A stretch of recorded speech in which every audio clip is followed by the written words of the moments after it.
I'll record the session para pwede nyong i-review on your own time, no? Okay? So, ang gagawin natin ngayon is we'll talk about projections and how we can project a 3D object or 2D objects in space, and we want to project them into a 2D space, no?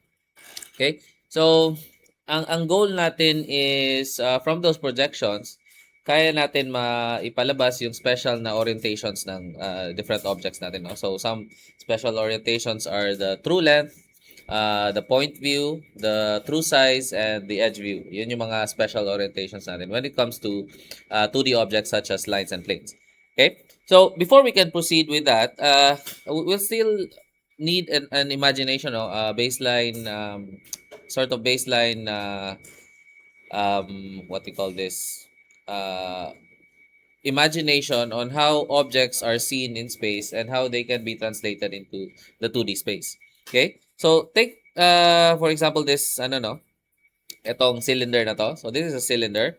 Now, if we want to project this in space, we need a way to map out every point or every line or every plane in this cylinder onto the 2D space. Okay? So the way we can do that is through what we call as orthographic projections. Okay? There are different types of projections, but perhaps the most important one for engineering is the orthographic projection. So what orthographic means is that yung mga projection natin or yung mga projection lines that come, projection lines are essentially rays or lines that are projected from our object onto a projection screen or a reference plane, as we like to refer to it in ES1. No? So, those rays are perpendicular to the screen that we are projecting it on. So, try to imagine na meron tayong projector, kunwari, tapos yung projector natin, pagka pinroject natin to a screen, we imagine na lahat ng light rays coming from the projector is strictly perpendicular to the projection screen, which is in the real world, no, hindi siya necessarily the case. Kasi kung, for example, if you look at the projector, kapag pinroject nyo yung projector onto a screen, it's very obvious na it's moving outwards, no? Kasi if you move the projector screen backwards, parang lumalaki yung image. Tama? Nag-make sense?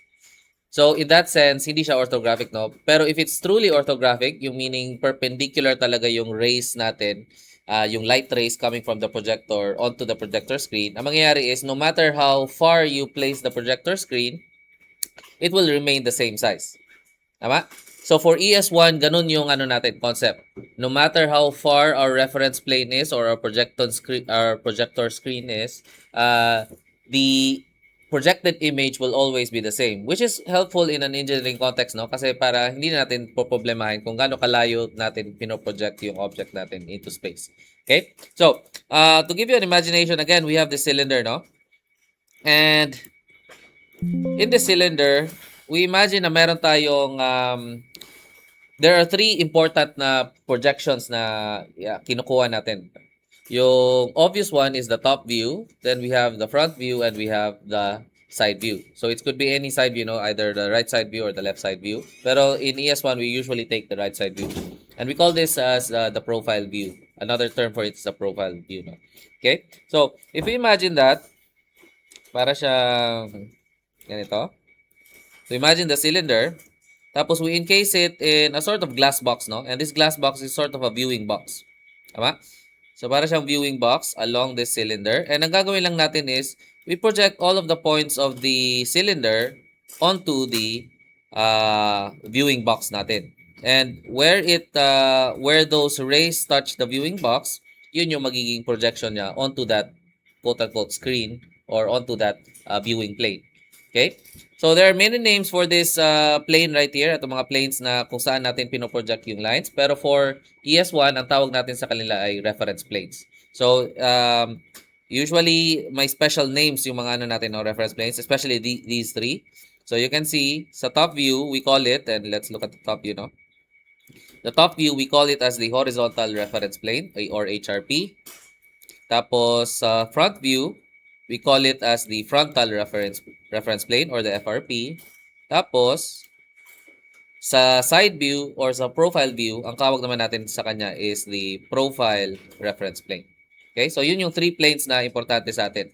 Now, we can create multiple other reference planes, no? Depending on what we want to look at. Pero, ang pinaka-importante is itong tatlo muna. Okay? So, they show us the top, the front, and the side view. Okay? Now, again, all of these reference planes are, I don't know, it's handy to look at it in a 3D sense, no, na parang kaya natin siya i-rotate around. Pero not all the time, meron tayong available na 3D software to render out the, I don't know. So, we need a way to map it out in pen and paper. Okay, or pencil and paper. And the way we do that is we imagine a sort of unfolding this viewing box right here. Now, if we try to unfold the viewing box, what we end up having is, and i-drawing ko lang dito na.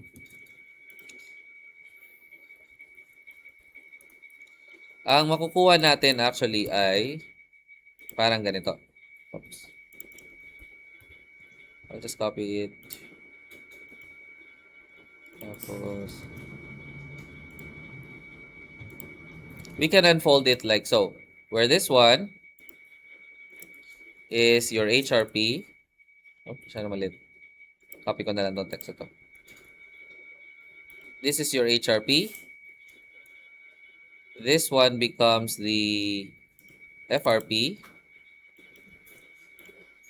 And this one becomes the HRP. Ayan.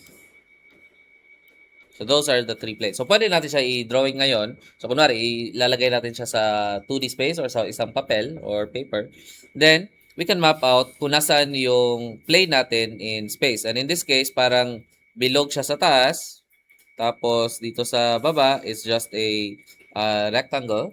Tapos, doon sa, oh sorry, not baba. Sa front view, rectangle siya. And sa right side view, another rectangle siya. Okay? So, if you were to do it, and I'll just do view base dito, no? Para mas madali. View base.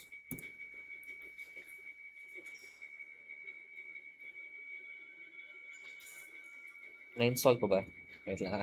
Hindi ko sure kung na-install ko dito. And later, ituturo ko naman sa inyo to, no? Once we do 3D na. Okay, sorry.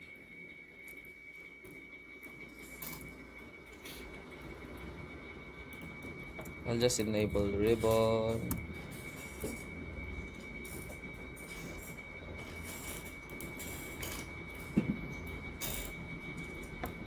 Change ko lang, no?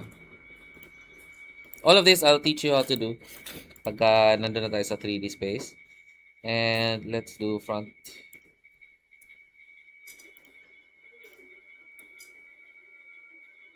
Ayan, automatic.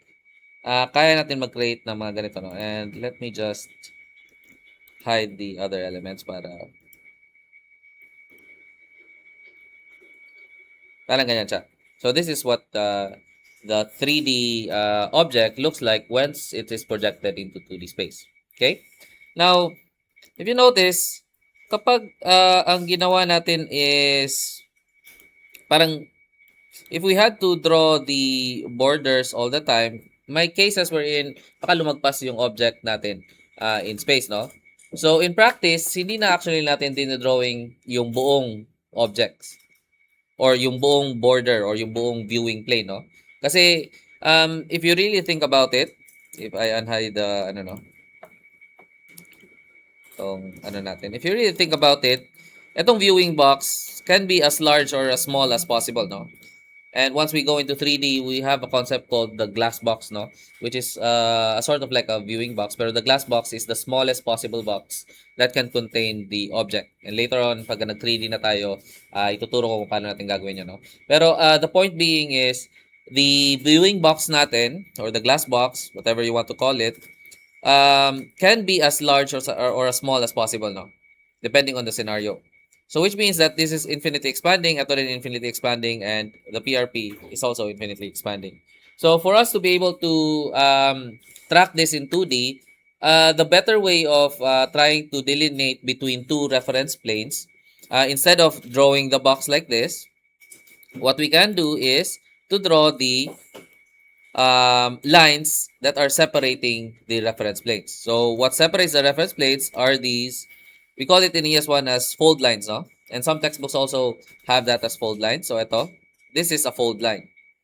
Okay? And it's minsan yung mga textbooks, reference line yung sinasabi nila. Textbooks, some textbooks have it as reference line. Pero the most intuitive way of describing this is a fold line, no? Kasi it's very intuitive na kung saan yung fold line, doon nagfo-fold yung two reference planes natin. Doon sila nagsa-separate. Okay? So, eto, pagka sinimplify natin, what we have should be something like, pwede natin i-trim to.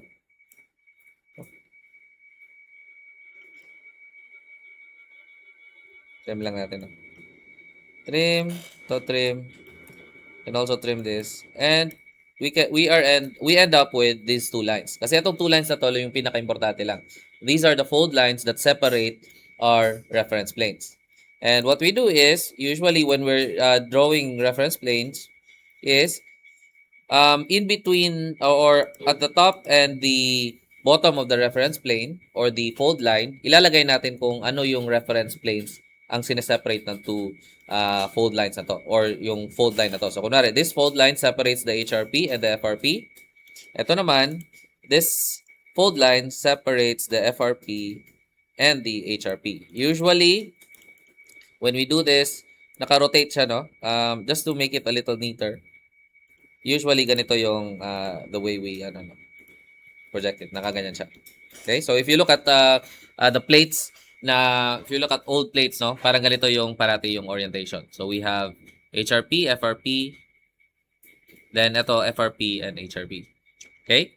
So, just take note that all fold lines are perpendicular or all fold lines separate the two reference planes in a manner that yung two reference planes na yon will always be perpendicular to each other. So, if we add more reference planes, what we are saying is the additional reference plane na ginawa natin is actually perpendicular to the next reference planes.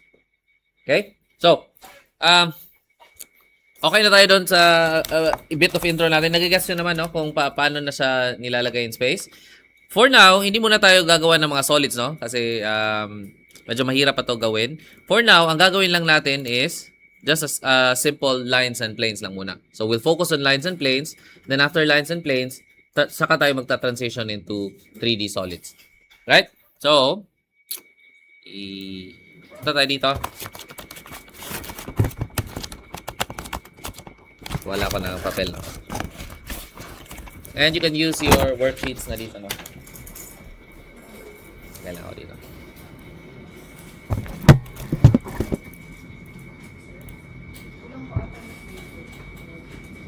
Yung worksheets.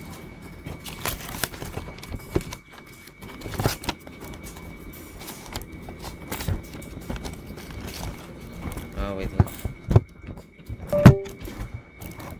Sige, wait lang ha. Add lang ako ng additional worksheets. Alright, so the first thing we'll do is, let's just try to do a simple na, magta-transfer lang tayo ng points from one reference plane to another reference plane. Okay? So, gagawin natin is, say for example, gawa lang tayo ng isang line dito. Arbitrary lang.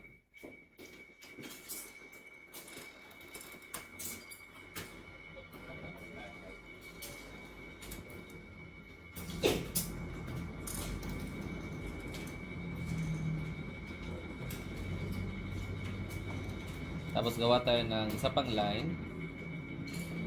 Medyo malaki pala yung ginawa. Dito ko na ilalagay. Okay? And let's just label this as HRP. And this is FRP. Tapos dito naman, we'll say that this is FRP. And this is PRP. Okay? So what we're saying is, ito si HRP, this line separates the HRP view and the FRP view. Tapos itong line naman na to separates the FRP view and the PRP view. Okay?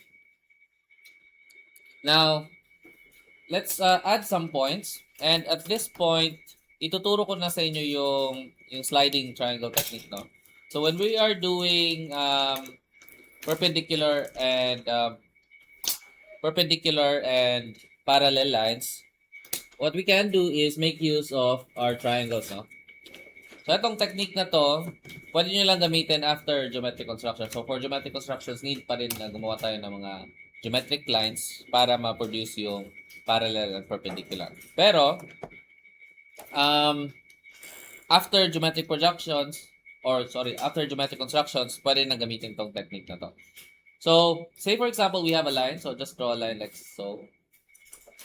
And if you want to create a parallel line to this line, ang gagawin nyo is you hold your one of your triangles parallel or you align one of the edge with the given line.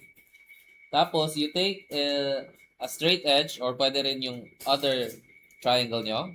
Ididikit nyo siya dito sa opposite na edge of the edge that is along the line. Tapos, you can slide it and now you can produce parallel line. So, for example, ganyan. So, for cases like, for example, a parallel line passing through a point outside of the line. Kunwari ito. Di ba dati rhombus technique ginagamit natin? Pero ngayon, pwede nang i-slide lang natin onto the point. Then we can create line like so. Okay? So, it becomes much easier now. Nakikita niyo ba? So, malinaw ba yung technique? Kasi itong technique to, you can slide it. Now, what if gusto kong gumawa ng perpendicular line? So, same concept. For example, ito. And let's say gusto natin mag-pass through yung perpendicular line dito sa point na to. What we do is we take our triangle. Again, align one edge to the line that we want it to be perpendicular to. Tapos, slide lang natin. Tapos, ang gagamitin nating edge ngayon is the opposite edge, no? Yung kabilang edge dito. Kasi yun, ito, if I now make it pass through the point, like so, that will now produce my perpendicular line. Okay? So, importante ito kasi when we are projecting lines, kailangan kasi na the projections are perpendicular to the holding lines. Kasi 'di ba, ang sabi natin orthographical projections yung ginagamit natin for ES1. Okay? So, you'll be using this technique a lot, no? And sometimes it takes a little bit of practice para malaman nyo kung anong side yung gagamitin nyo, whether you're using this side or this side. And some students have different techniques as well, no? Parang nakita ko di ko alam kung naging teacher nyo na si Sir Path or si Sir Bry. Met din siya na teacher, no? Parang ang technique niya is a little bit different, no? Iba yung pag-slide niya. Hindi ko maalala kung ano yung technique na ginagamit niya. Pero it still involves sliding the triangles, pero iba yung way ng pag-orient niya.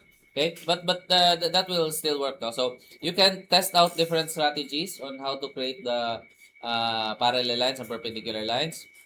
What I found is whenever I want to make long distances, kunwari malayo yung distance ng 2 points na gagamitin ko, I'll orient the lines,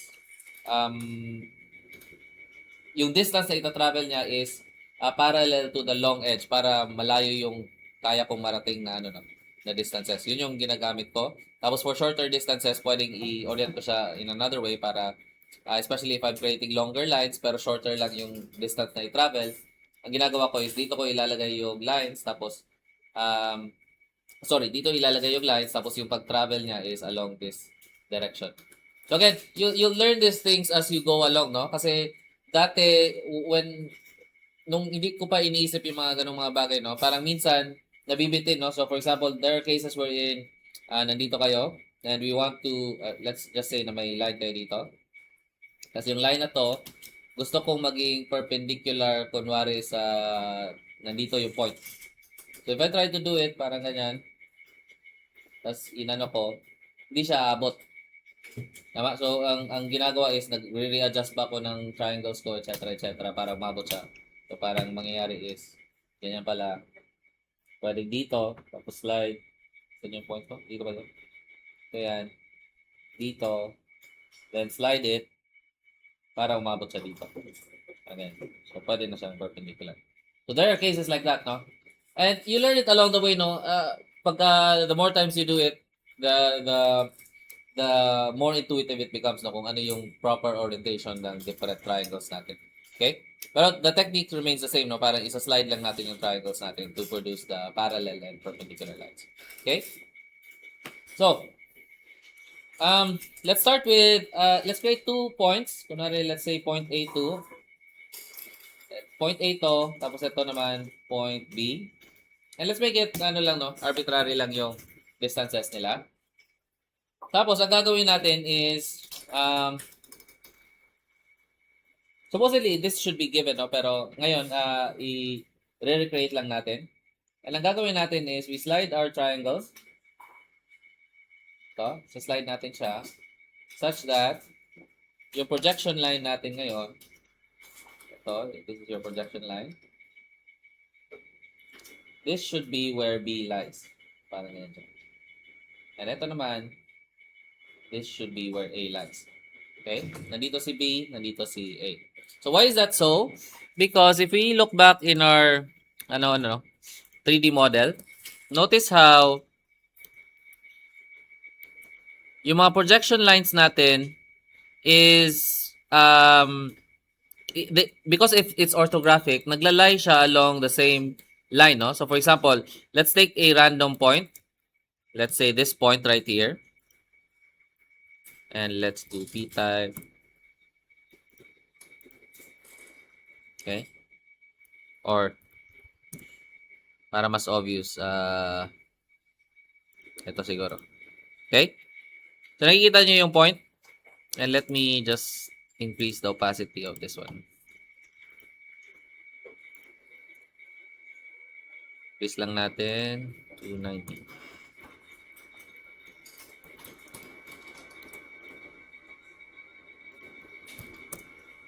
Okay? Now, take a look at this point, no? Itong quadrant na to. So, let's say, point A yan. Now, si point A, if you notice, pagka pinroject nyo siya sa HRP,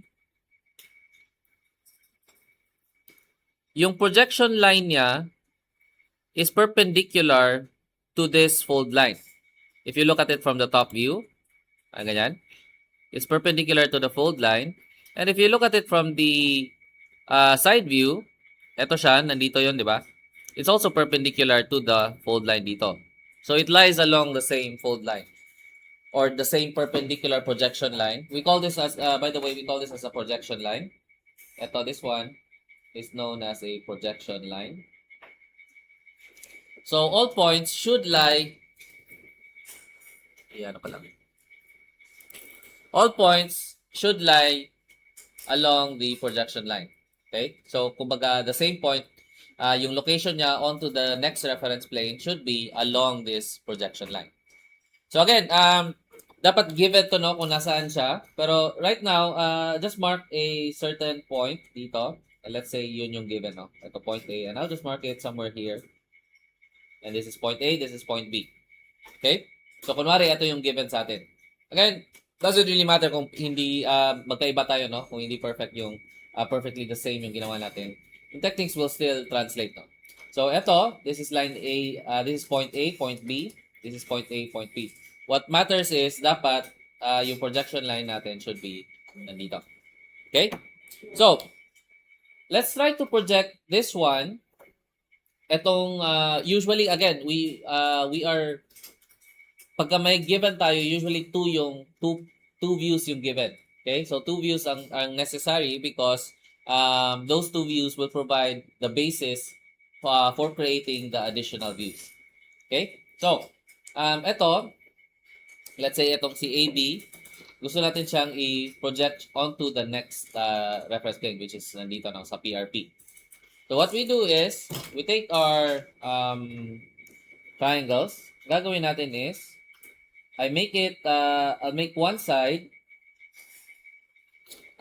align with the fold line. Tapos ang gagawin ko is, I can now slide it para pwede ako mag-create ng projection line for B and projection line for ibaba ko lang, no? Kasi nagsasnag siya dun sa ano. So pwede, ang mangyayari is, I can create a projection line for B and projection line of A with just one sliding triangle. No? So usually, yun yung gusto natin, no? When we are projecting lines, gusto natin na hindi nagbabago yung placement ng yung parang nag-hold na triangle natin. No? Kasi parang hindi nagpo-propagate yung error. So at least dito, lahat, we are sure na if I project it, it will always be parallel. No? Sorry. It will always be um, tama. Parallel yung mga projection lines na nag-create ko. Okay? So ito, I'll create a projection line here. And I'll create a projection line here. Right? Now, ang ginawa natin dito, when we found the locations of A and B, we made it arbitrary, no? Pero, again, in our plates, or yung mga ibibigay na problems, these locations are not arbitrary, no? So now, once we have this, pagka pinroject natin sa PRP, hindi arbitrary din yung placement kung nasaan si A and B.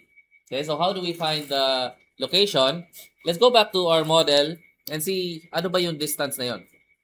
Okay, so if you look back to our model,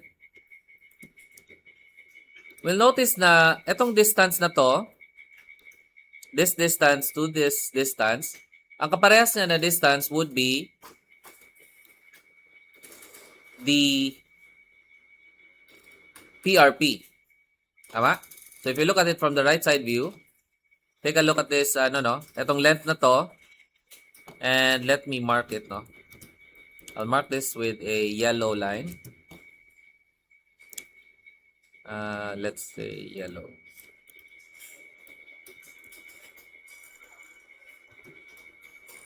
From this point, papunta sa point na to. Okay? So take a look at the yellow line. You'll notice na if you look at it from the right side view, it's the same distance if you look at it from the top view. Okay? And that applies for any point along the, for any point inside this, object natin. So parang ang dating is, yung basis for distances, or yung basis for distances is actually 2 views away. So if this is our first view, si top view. Tapos yung second view natin is the front view. The third view, nandito pala tayo. So this is the top view.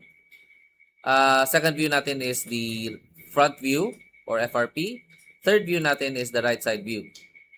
Okay? So if you want to get the distance, if you want to know the distance, you look at 2 views away from the current view you are looking at. Okay? So, in our case, kung nandito tayo sa PRP, 2 views away, di pa pala. Change ko lang.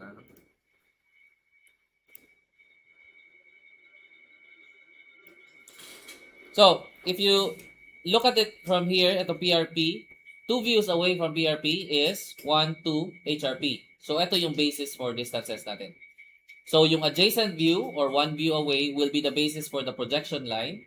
Pero 2 views away, yun yung basis, yun yung basis for distances. Okay? So, the basis for the distance of B would now be this distance right here. So, if I get this distance, this distance right here, I can now mark it here. And now I have found point B. So, this is point B. Okay? Now, if I want to find point A, gagawin lang natin is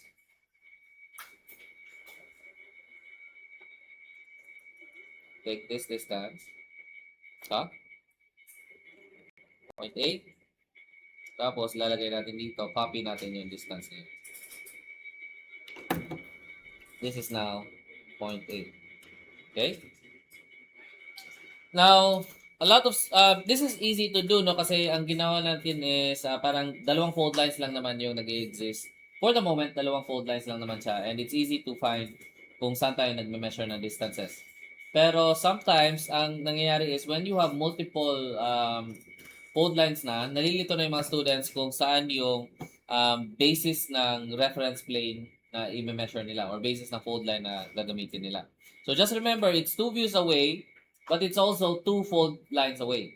Okay, so for example, ito, 1, 2.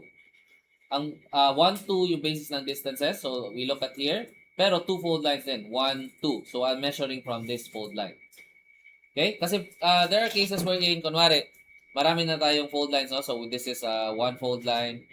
Kunwari lang, HRP,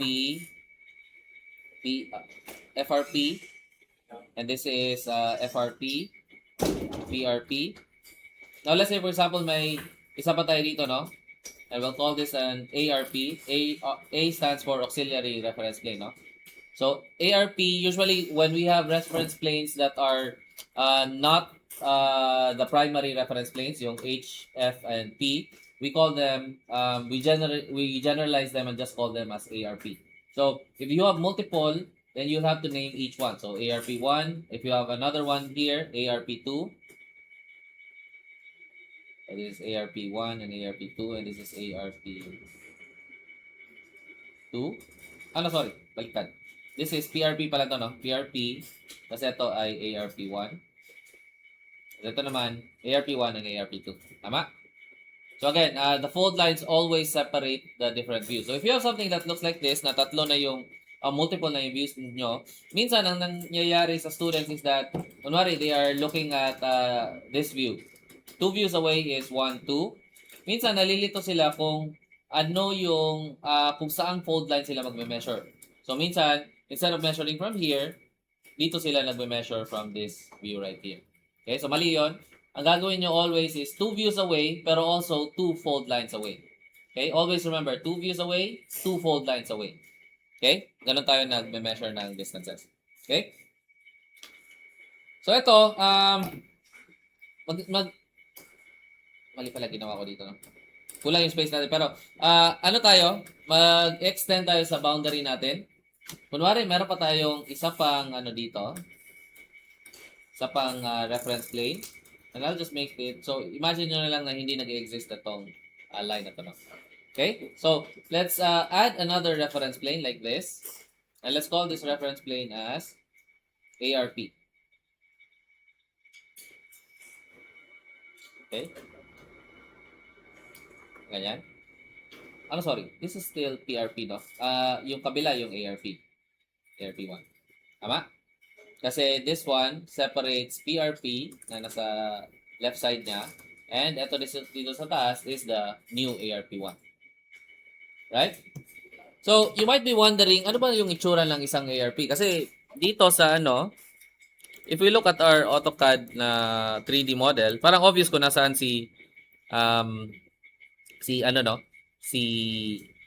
obvious ko nasaan si HRP, FRP, and si PRP. So, ano ba itsura ng isang ARP? I've noted earlier na all reference planes are orthogonal or all adjacent reference planes are orthogonal to each other. Meaning they are at right angles to each other, no? Sorry. All reference planes are orthogonal to each other. Naka-perpendicular siya. So, when we talk about an auxiliary reference plane, it's still, perpendicular to the adjacent plane.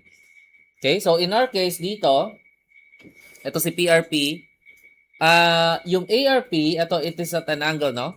Ang itsura niyan is something like, nandito si ARP. This is your PRP.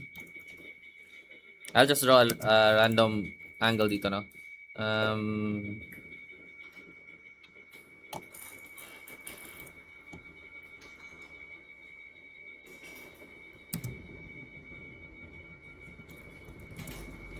Drawing lang tayo.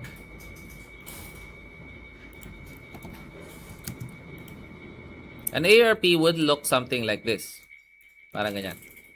Tapos, this is your ARP as seen from the PRP, no? Ito, kasunod niya.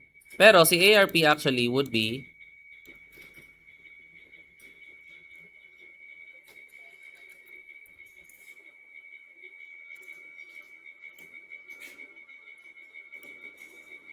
oops, wait lang ha. This is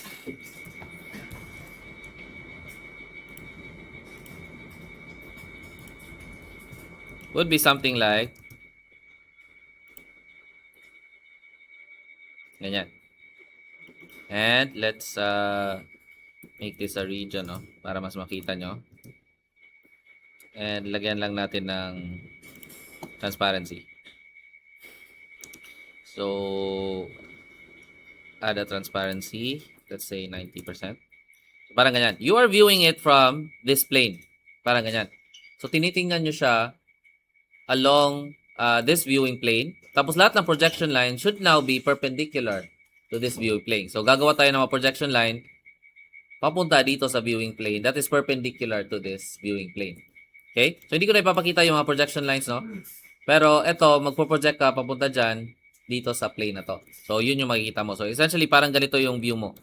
So, titingnan mo ano ba itsura niya when viewed from this plane right here. Okay? Now, again, if you look at it, perpendicular pa rin naman tong plane na to with this plane. Tama? So, if you look at it, perpendicular pa rin sila, nakaganyan sila. They are still perpendicular to each other. If you look at them, tama?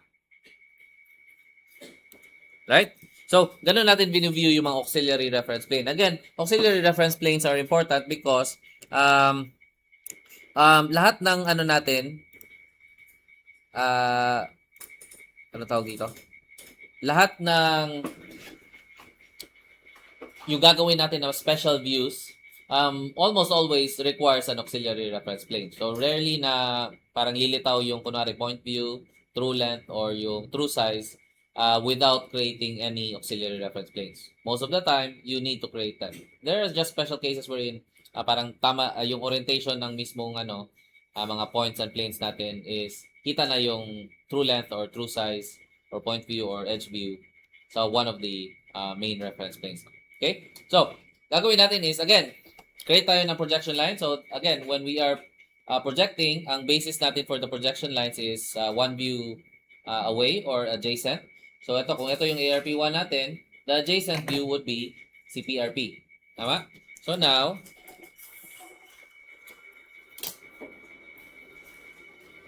gagawin natin is, we just, again, this is what I like to do.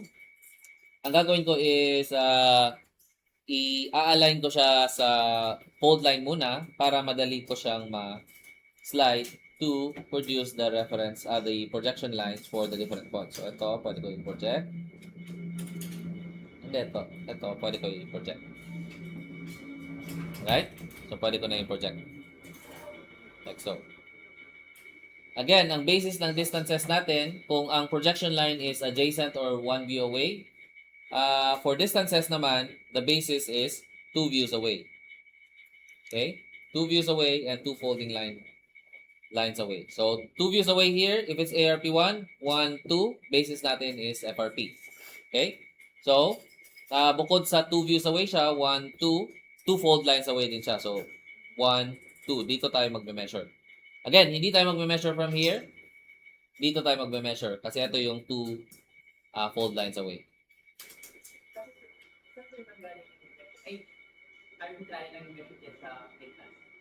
Saan alin? Dito? Dito? Arbitrary siya kasi kumbaga given kasi 'yon. Kumbaga in the plates given tong distances na to. Okay? So ang gagawin natin is so that's 1 2 so dito tayo magme-measure. So point B is this distance away. So, gagawa tayo ng measurement dyan. Point A is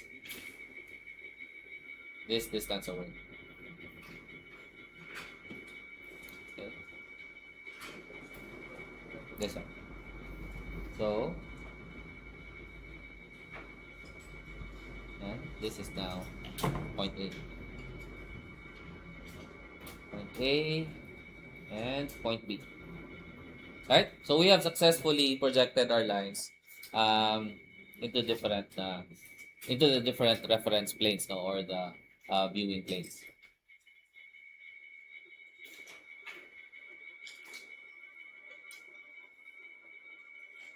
Right? Okay pa so far? Lalagay lang natin dito, let's just say projections. And this can work for any any object. So, whether it's a point or a line, mag-work pa rin siya. So, for example, if this were connected, parang the 2 points were connected, instead of just 2 points AB, let's say na this is line AB, then the same rules apply, no? Ang gagawin natin for lines is just, we are just projecting the endpoints instead of individual points. Ito, if I connected these two, makikita natin kung how line AB rotates around space given snapshots of that rotation. No? So parang you can think of the viewing planes as snapshot sila, no? Ano ba itsura niya kapag nasa side view? Anong itsura niya pagka nasa front view? Anong itsura pag nasa top view? Anong itsura pag nasa isang auxiliary view? Okay? Parang ganyan. Okay? So easy enough. Okay? Next natin gagawin is creating what we call as a true length, no? Or point view na muna tayo.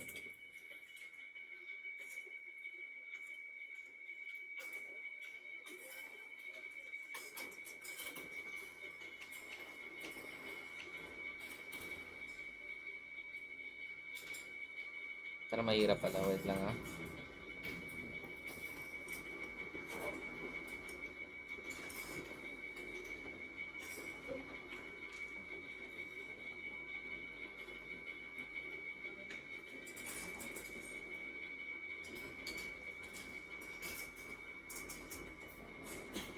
Okay.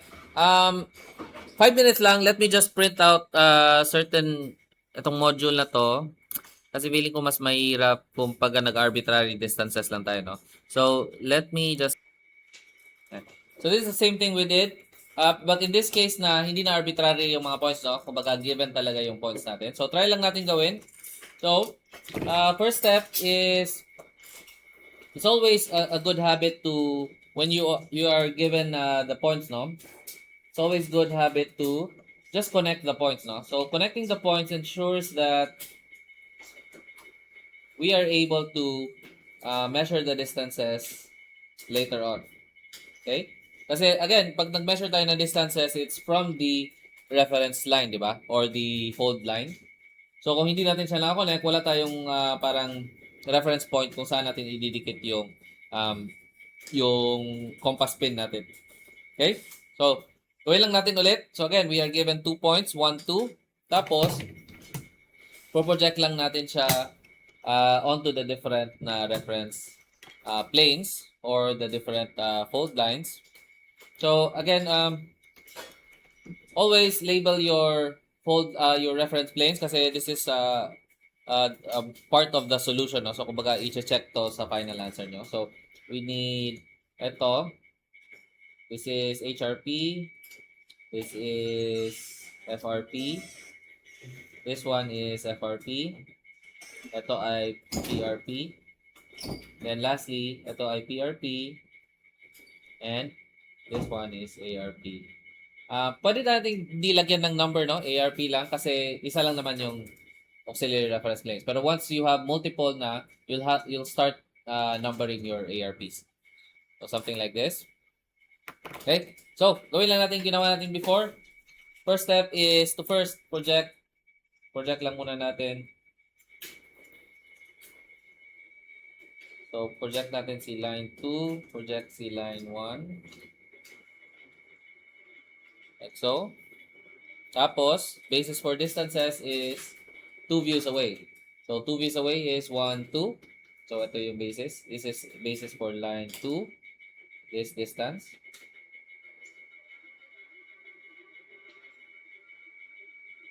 This one, line 2. Point 2, I mean. Tapos ito naman ang basis for point 1. This distance right here.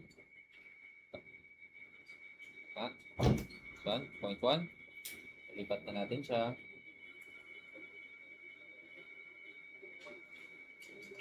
And we have found point 1 and point 2. Then we mark it with a crosshair. Tapos, for the ARP, gagawin natin ulit is create a projection lines. Again, the projection lines are, ang basis nun is from the adjacent views. Or the adjacent view, I mean. Ito, one view away, adjacent view. This one and this one. Again, projection lines, always perpendicular siya sa fold line natin. Always remember that, perpendicular siya sa fold line mismo. So this is the fold line, perpendicular yung projection lines natin. Right? So now that we have this, 2 views away, 1, 2. So sa FRP yung basis natin. Tapos 2 fold lines away, 1, 2. Dito tayo magme-measure from this fold line. Okay? So basis ng, or the distance of 0.2 from the fold line is this one. Pwede natin siyang kopyahin dito. Distance 0.1 is from the fold line is this distance away. This one. Siya. Pwede natin siyang kopyahin papunta dito. Okay. And now we can mark it. I'll just mark it with a crosshair, no? So this is 0.2. This is 0.1. Okay? And now we have completed the problem. So ito siya. Okay? So in this case, it's hindi na arbitrary yung distances natin. Binigay na mismo yung parang given, no? Dapat, same tayo ng itsura. Okay? Ganito dapat yung nakuha yung answer. If magkaiba tayo, probably baka may mali lang sa ano, no? Para pagkopya ng distances. Okay? Same ba? Same tayo na nakuha? Okay? Alright. So, let's do the practice one. Given the views, given the different line, or the given line and the given points, ang gagawin natin is, the instruction says to complete the given views. Okay?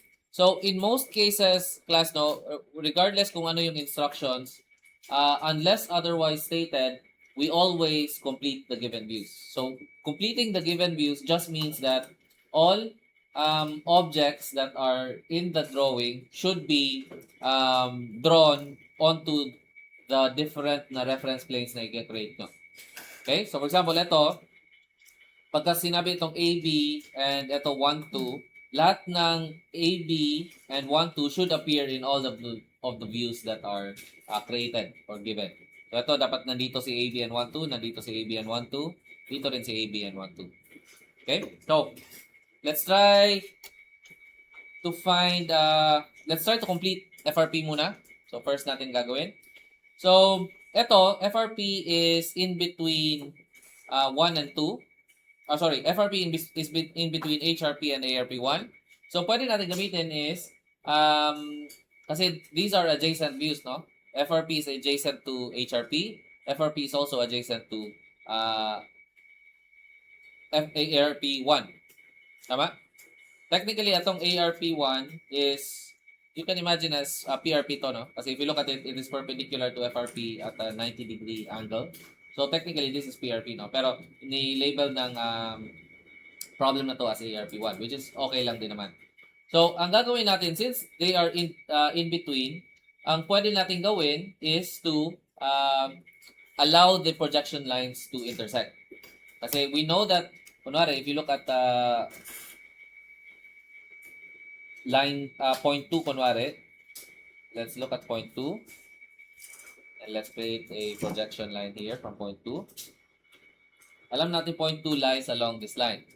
But at the same time, and without changing, I know kasi na perpendicular to, without changing my sliding triangle, pwede ko actually slide siya papunta dito. And that's some parang shortcut you can do, no, kapag no, especially when you get the hang of it, parang alam nyo na agad kung kailan hindi nyo i-release yung yung triangles nyo para ma-make sure na or hindi na kayo uulit ng pag-slide pa. So ito, I'll just slide it around. So ito, that's point 2. So I know this is the projection line of 2. This is also the projection line of 2. So meaning, where they intersect, that should be the location of point 2. Tama? Make sense? So ito, lalagay natin siya as this is point 2. Okay? Given din ang projection of 1 in both cases, no? So this is projection of 1. Tingnan natin kung aabot. Ito yung mga cases na sinasabi ko, no, na hindi umabot. So I tried to do it in one go, hindi siya umabot. So I'll have to reorient my triangles.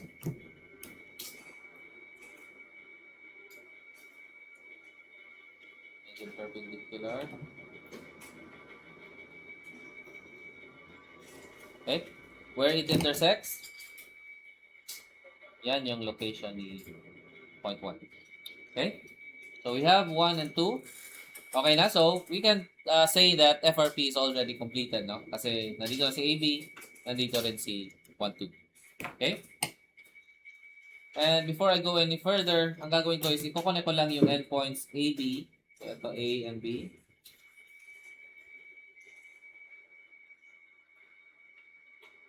Because later on, magme-measure kasi ako ng distances, no? And I can't measure the distance if there is no projection line to use as a basis, no? Or as a reference point. Okay? So, kukunin ko lang siya as early as now. So, next natin is, let's complete ARP1. ARP1, ang kulang lang is si point AB. So, ang gagawin lang is to just project points A and points B. Okay? So, ito, slide ko lang yung triangle ko. So, I'm projecting B first.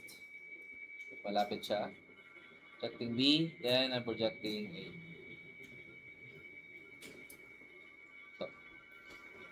So 2 views away. This is ARP1. 2 views away should be 1, 2, HRP yung basis natin.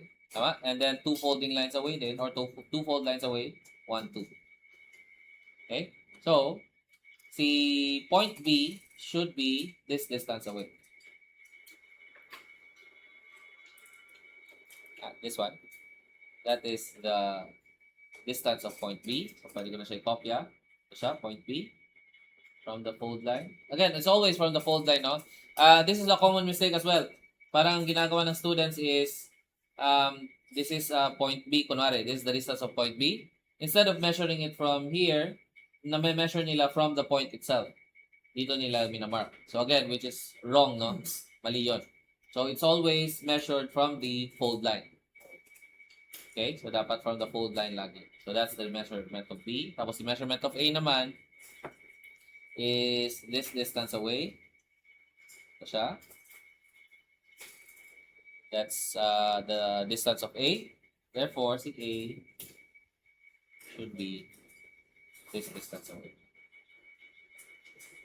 Right? So now, I can connect this point and this point to give me the line. This one is line AB. Okay? So that's an ARP1. Okay? ARP1 completed na. Let's try to complete ARP2 naman. Kailan ko ba better ba pag binaba ko? O okay lang yung kanina? Medyo malayo. Okay ka? Yung zoom ka? Ayan na lang. Okay? So, try nyo gawin on your own si ARP2. Tapos, gagawin ko siya in a little bit. Tapos, i-compare nyo sa sagot ko. Okay? So, again, projections are, ang basis ng mga projection lines is 1 view away or yung adjacent view. Tapos, yung basis ng distances will be 2 views away and 2 fold lines away. Okay? Okay. Gagawin ko lang siya. Again, this is a practice for you guys. Po-project ko siya, tapos i-check nyo kung same tayo na nakuha, no?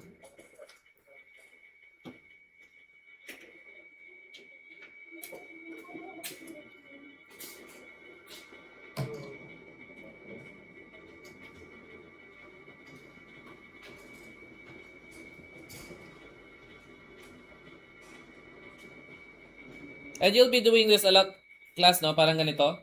Notice how ang ginagawa ko is parang multiple lines, multiple parallel lines yung nagagawa ko in just one parang sliding triangle.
Okay? Always make your handwriting legible, no? Para makita ng checker, no? Or ma-check niya na maayos. Okay? So, dapat prepare your answers. Same ba tayo nakuha? Complete na nakuha din.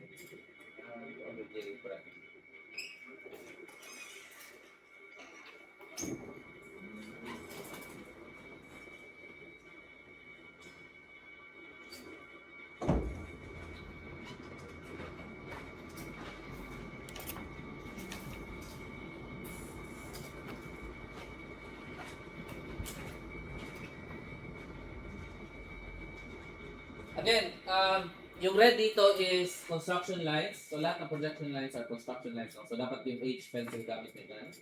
Tapos, yung naka-blue dyan is yun yung final answer. So, naka-HB dapat pencil.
Basta sabihin naman sa problem. Hindi na yung slide.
Okay?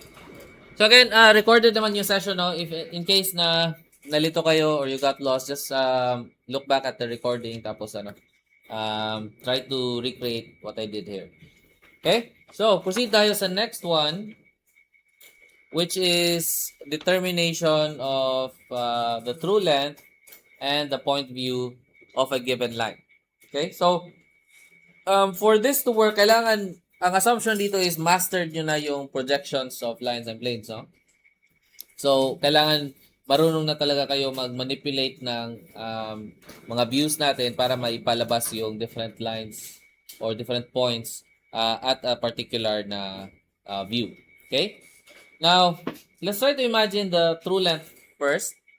So, if you take a, and let me see if I can do this in CAD.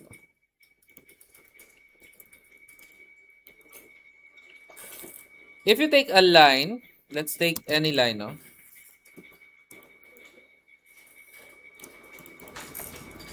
Itong line na to. Let's take this line, and this line can be rotated around in space. Sorry. Ulitin ko lang. Ito pala. So you take this line, and this is a perfect example, no? Kasi if you take this line is parang 1 unit lang yung thickness niya, no? So, hindi natin pwede magamit yung depth perception natin para makita kung ano yung orientation ni line relative to our viewing plane. So, if you look at it, if you look at it in space, umiikot-ikot siya, we'll notice na parang the line becomes shorter and longer as we rotate it around, no?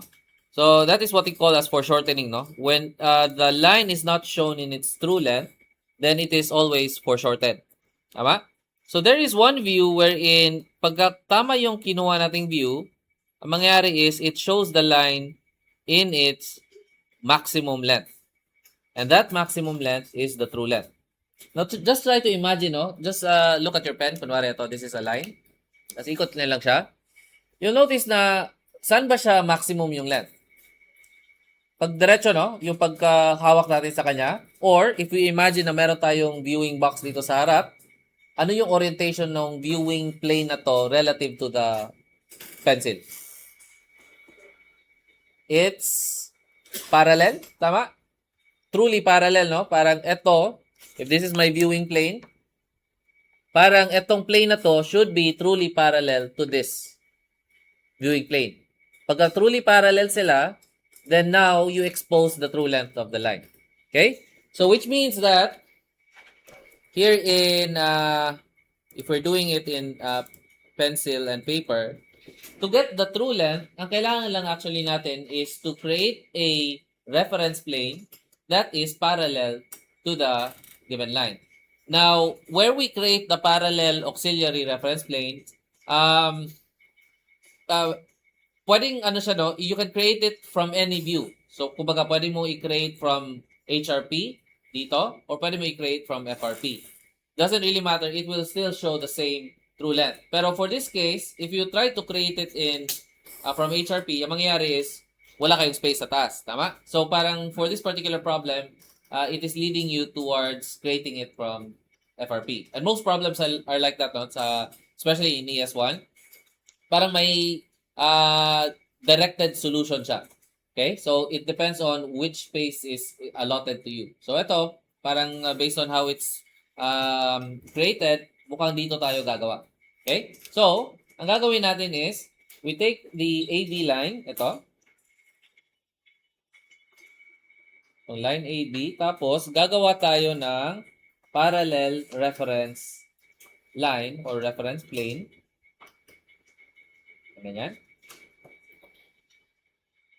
And hindi nagmamatter kung gaano siya kalayo, no? Pero just note that kung mas malayo yung reference plane nyo, mas malaking space yung kailangan nyo para mabuo yung object. And this compounds, no? Kasi notice how, kunwari dito, tapos gumawa pa kayo ng isa pang reference plane, ang basis kasi noon is 2 views away.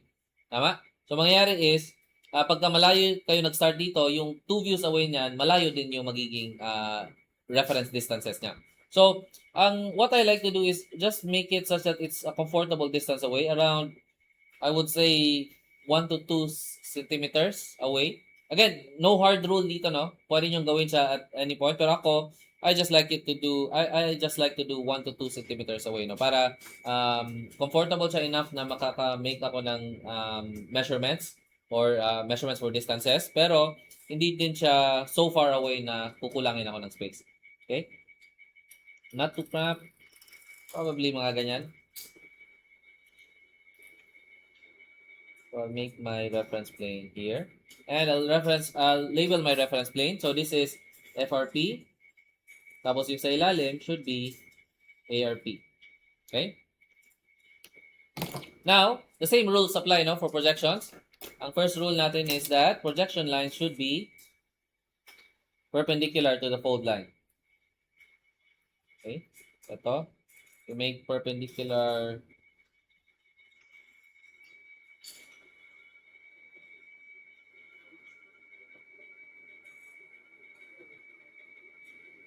Yan. Tapos, basis natin for distances would be now the two views away. So, 1, 2. Dito tayo magbe-basis. And again, para makapag-measure tayo, kailangan natin i-connect itong endpoints na to. So, I'll connect this one and this one. This one and this one. Para ngayon, pwede ko na i-measure. So, let's measure point B first. Point B is this distance away. This one. This is point B. Tapos, point A is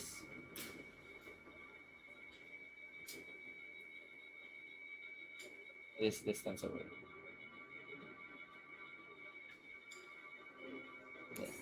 Okay. Point A is this distance away. Now, if I connect the two points that I've found, this one and this one,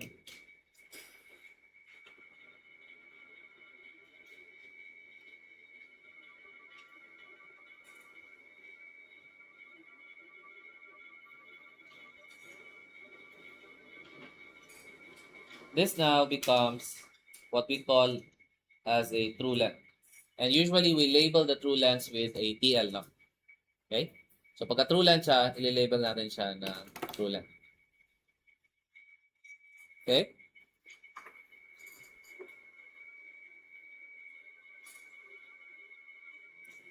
Now, let's just try to do one more ARP, and I'll label this as ARP1 kasi gagawa ko ng panibagong ARP, no? And try to create any ARP as long as it's adjacent to the ARP1. Pare lang, I'll just draw it probably dito. Or siguro ganyan. Gagawa lang ako. And you will notice something, no?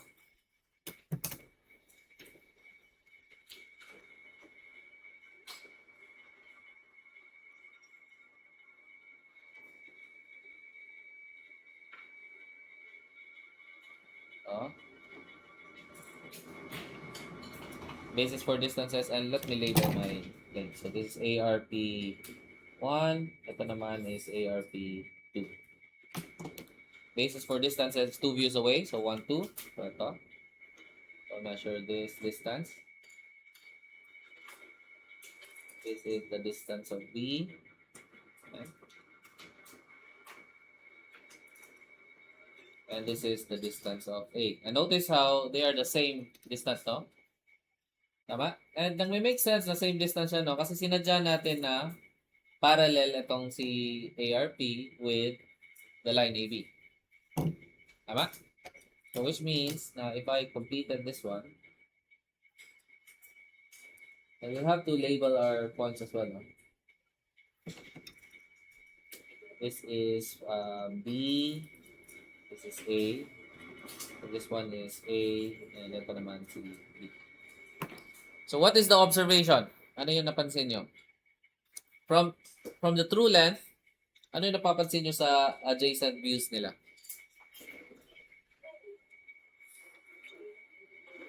And I made this arbitrary lang yung ano, no? Ginawa kong auxiliary reference lane dyan. And yung sa inyo din, should be different from what I created, no? Ano yung main takeaway natin dito? May napansin ba kayo? AB. relative to the code line, lagi siyang parallel. Tama? So that means that kapag meron kang true length, if you have a true length, all views that are adjacent to the view that shows the true length of the line will always be parallel to the fold line. Magiging ganun talaga ang behavior na. Okay, and it makes sense, no? Kasi, di ba, you can only look at the, or you can only show the true length if the view is parallel to the line itself. Okay?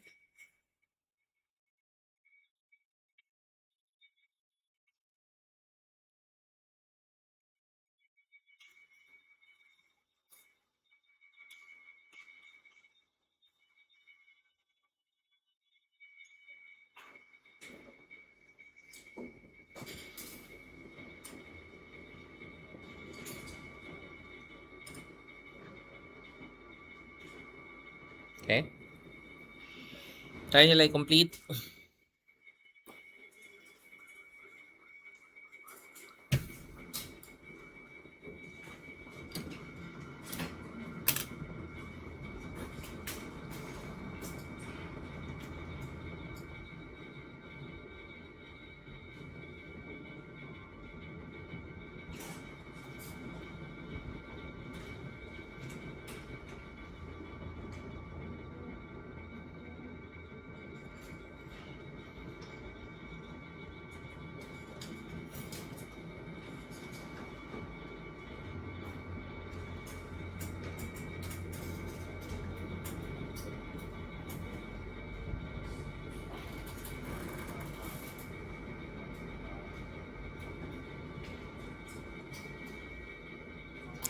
Okay?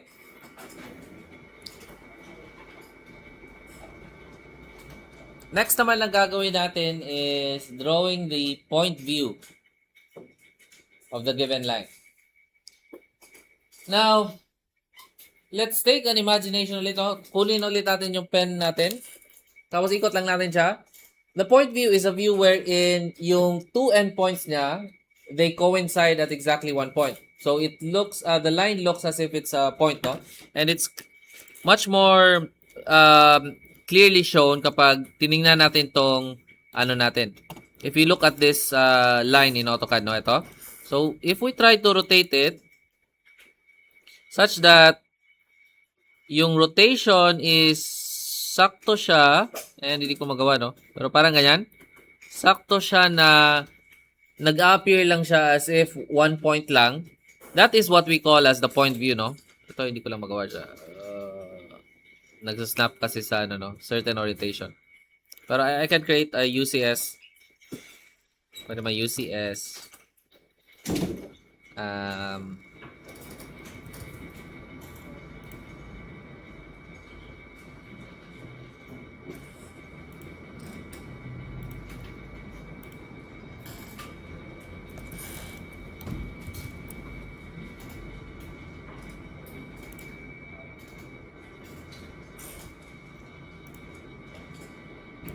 Parang ganito. So, if I made it such that itong line na to, tapos kukunin ko yung top view niya, yan. Magiging point view yung line, no? So, that's my line shown in its point view. Hindi lang obvious kasi, yan siya eh.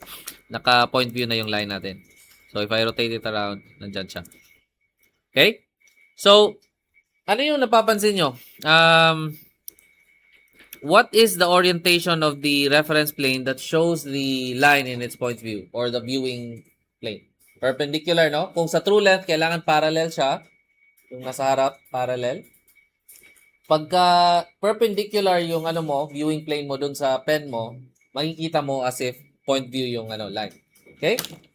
So, ang kailangan natin gawin is for us to create the point view, kailangan actually natin dumaan muna sa true length. Okay? So what we do is parang ganito siya. So this is our line oriented in space. Parang if this is the line oriented in space, parang ang gagawin ko is pupunta muna ako sa isang viewing plane that shows it in its parallel view. And that from that parallel view, create ako ngayon ng isang perpendicular na viewing plane. And that perpendicular viewing plane will now show it in its point view. Okay? So, let's try this CD. First step is to first create the point view of line CD. Okay? Tama, sorry. Thank you for the reminder. I-remind nyo lang ako kasi nakakalimutan ko minsan. Okay? So, gagawin natin is create tayo ng point view ni line CD. And again, we can create the true length anywhere from any view, no? So, pwedeng from HRP or FRP. Pero in this case, again, parang yung solution is leading us towards this direction kasi ito yung may open space. So, from FRP tayo gagawa. Before I begin, kukunin ko lang yung endpoints kasi eventually I'll have to measure distances, no? So, which entails that I measure the or I use the projection lines as reference point, no? Yan. Yung projection line as it intersects the fold line. Tama? Ito. Connect lang natin muna. So, first step natin is first creating the parallel na reference plane. So, I'll use si line CD. Gagawin natin is let's create a parallel line. And again, comfortable distance, I'm using around 1 cm siguro to or 10 millimeters. Ayan. So this one is always label your reference plane. So this is FRP and sa baba is now ARP1. And again, sinabi natin kanina na para makagawa ng point view, kailangan muna dumaan tayo sa true length. Then from true length, gagawa tayo ng perpendicular para makagawa ng point view. So which means na sure tayo na two views talaga tayo dito or two auxiliary planes. So label ko na to, ARP1 siya. Right? So, create tayo ng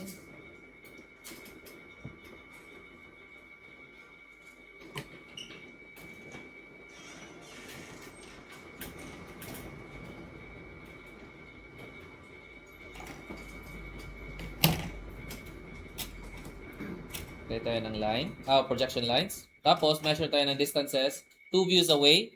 So, that's 1, 2.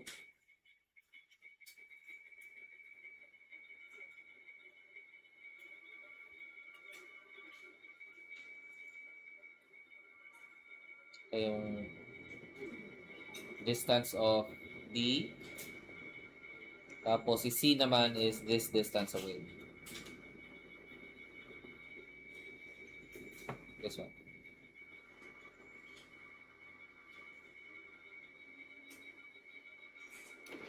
So if I connect this is now line CD in its true length. So CD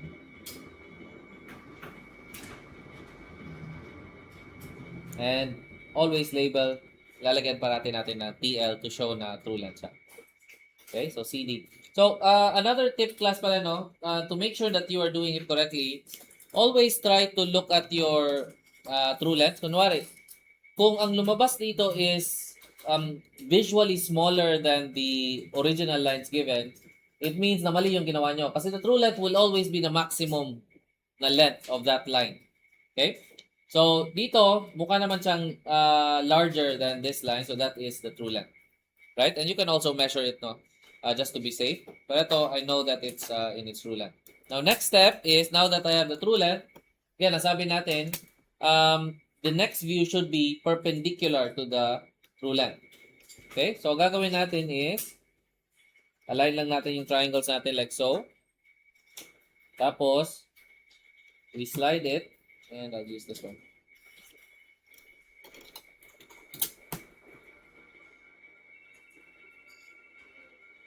Gagawin natin is slide natin to. Tapos gagawa tayo ng perpendicular reference plane. Again, I'm making it comfortable distance away. Pwede naman malayo siya, no? Pero again, I don't like using yung malayo yung mga reference planes ko. Comfortable distance away, around 1 to 2 cm. Yan. So now I can label this. This view right here is ARP1. Tapos ito naman sa baba is ARP2. Okay? So now, if I did the projections here, ito,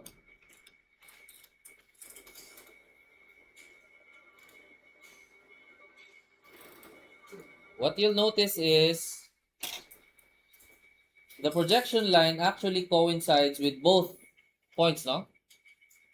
Ito yung projection line. This is the projection line of both points D and C. Tama? It makes sense kasi isinadya natin na yung ARP1, ARP2 na fold line is perpendicular to the line CD. So, pag ginawa natin yung projection line ngayon, naglalay sila in the same projection line. Okay? Which means, if we try to do the ang tawag dito? If we did the measurement, so 2 views away will be 1, 2. Dito tayo sa FRP magme-measure. And we know na sinadya natin tong fold line na to na parallel to the given line. Alam natin na equal din yung distance na to. Which means, yung projection or yung distance ni or yung location ni point C and point D will be at the same location. Which is exactly what a point view is, no? Tama? Dapat same location si point C and point D. So this one is actually the point view. And the way we label it is, we can label it two ways, no? Pwedeng point CD or point DC. Pero in ES1, we have a convention na kung sino yung mas malapit na point, siya dapat yung nauna. So in this case, point D is closer to the reference plane or the folding line. So therefore, itong line na to should be called DC. Oh, sorry. Itong point view na to should be called DC. And usually to signify that it is a point view, we place it in parentheses and write it as PV. Para sinasabi natin na point DC here is a point view. Parang ganyan. And that's how we do point view. Okay? So, tingnan ko muna yung mga gawa nyo.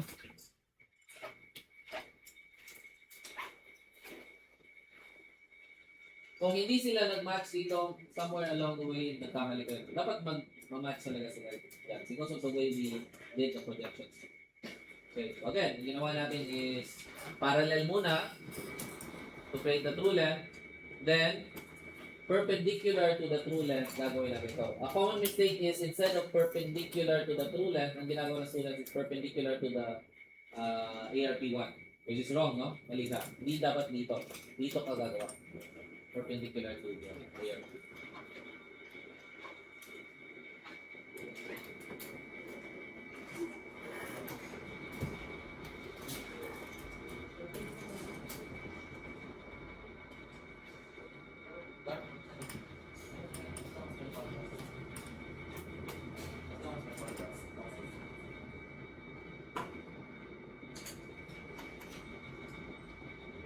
Then, HB for final answer, H for parang same lang. Hindi obvious na red pen yung ano. Work balance.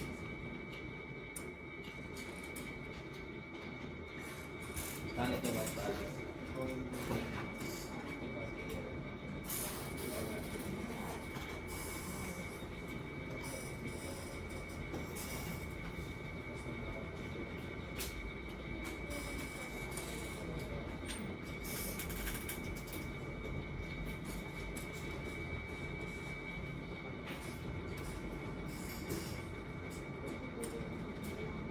Now, let's you can do the challenge, no?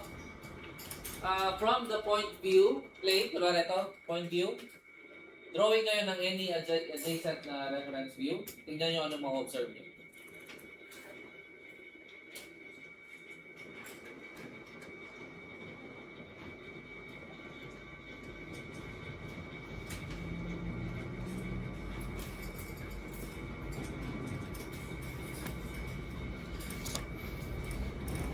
Okay, kaya natin gawin.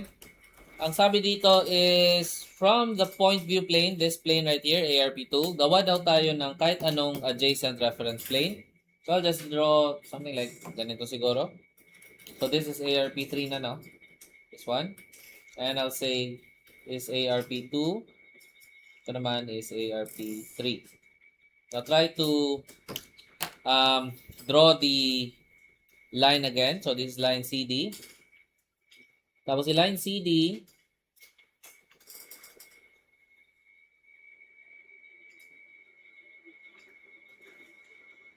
Po-project natin siya. Again, because this is a point view, isa lang yung projection line nila, tama? Which is this projection line. Okay? Now, the basis for distances is 1, 2. So, 2 views away. So, this one. So, ito si point D. So, ito siya.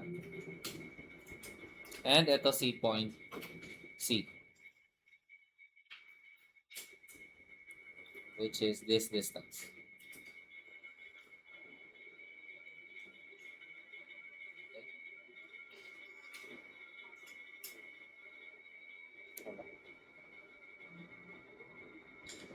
Tama? And what you'll notice is,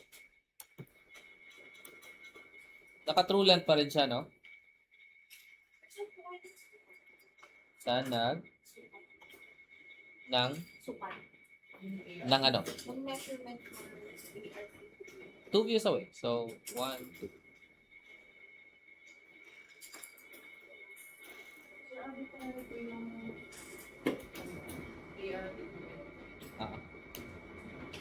Pili kayo ng kahit anong ARP na gusto nyo. Tapos, this is just for you to observe, no? And what you'll notice is true length siya lagi. And that is an observation that you will make, no? Pagka meron kayong point view, any view na gagawin nyo afterwards will always be a true length. So, bakit siya ganon? It's like that because if you imagine, dito drawing ko na lang dito, no? Or dito ko na i-drawing. If you try to imagine it, kung ito yung line mo, the point view will be seen by a reference plane that is perpendicular to the line. Tama? Ito siya. So, ito yung reference plane that shows the line in its point view. Now, ano ba yung kasunod na mga reference planes nito? Ang kasunod na reference plane nitong ARP na to will always be perpendicular to this reference plane. So, yung ka-perpendicular nito is always parallel to this line. And if it's parallel to the line, di ba magto-true length siya? So, kaya true length siya lagi. So, what you can imagine is, etong line na to, it's sort of like housed in a cylinder, no? Parang ganyan. So, if this is ARP, itong parang top cylinder na to, all of the other viewing planes, kunwari, if I choose a viewing plane that is tangent to this point, or I choose a viewing plane tangent to that point, will always view the line, or will always be parallel to the line itself. So, para mangyayari is, any view after ARP, or adjacent to ARP, will always be viewing it in its true length. Okay? And, bibigyan ko naman kayo ng ano nito, class, no? I've listed a few observations. Let me see if I can find it, no?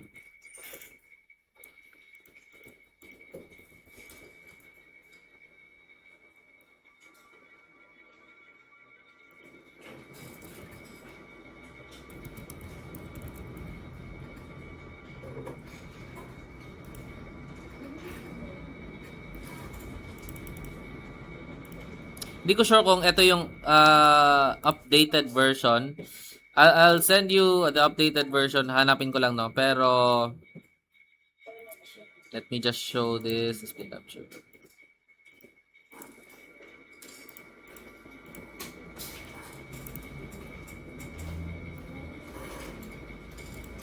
Ito siya. So, I've compiled a list of observations. So, these are just notes, tips, and observations, no? And I'll be sharing this with you.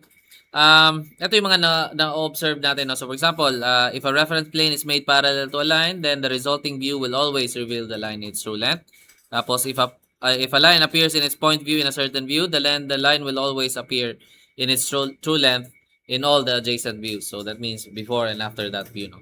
Tapos, nandito din, maraming observations ako na sinulat dito, no? So, you can use them as a sort of cheat sheet, no? Pwede nyo tingnan kung ano yung mga different observations na yun. And you can study it, and you can observe this in the plates that you will be doing, no? Okay? So, I'll be providing this to you guys as well, no?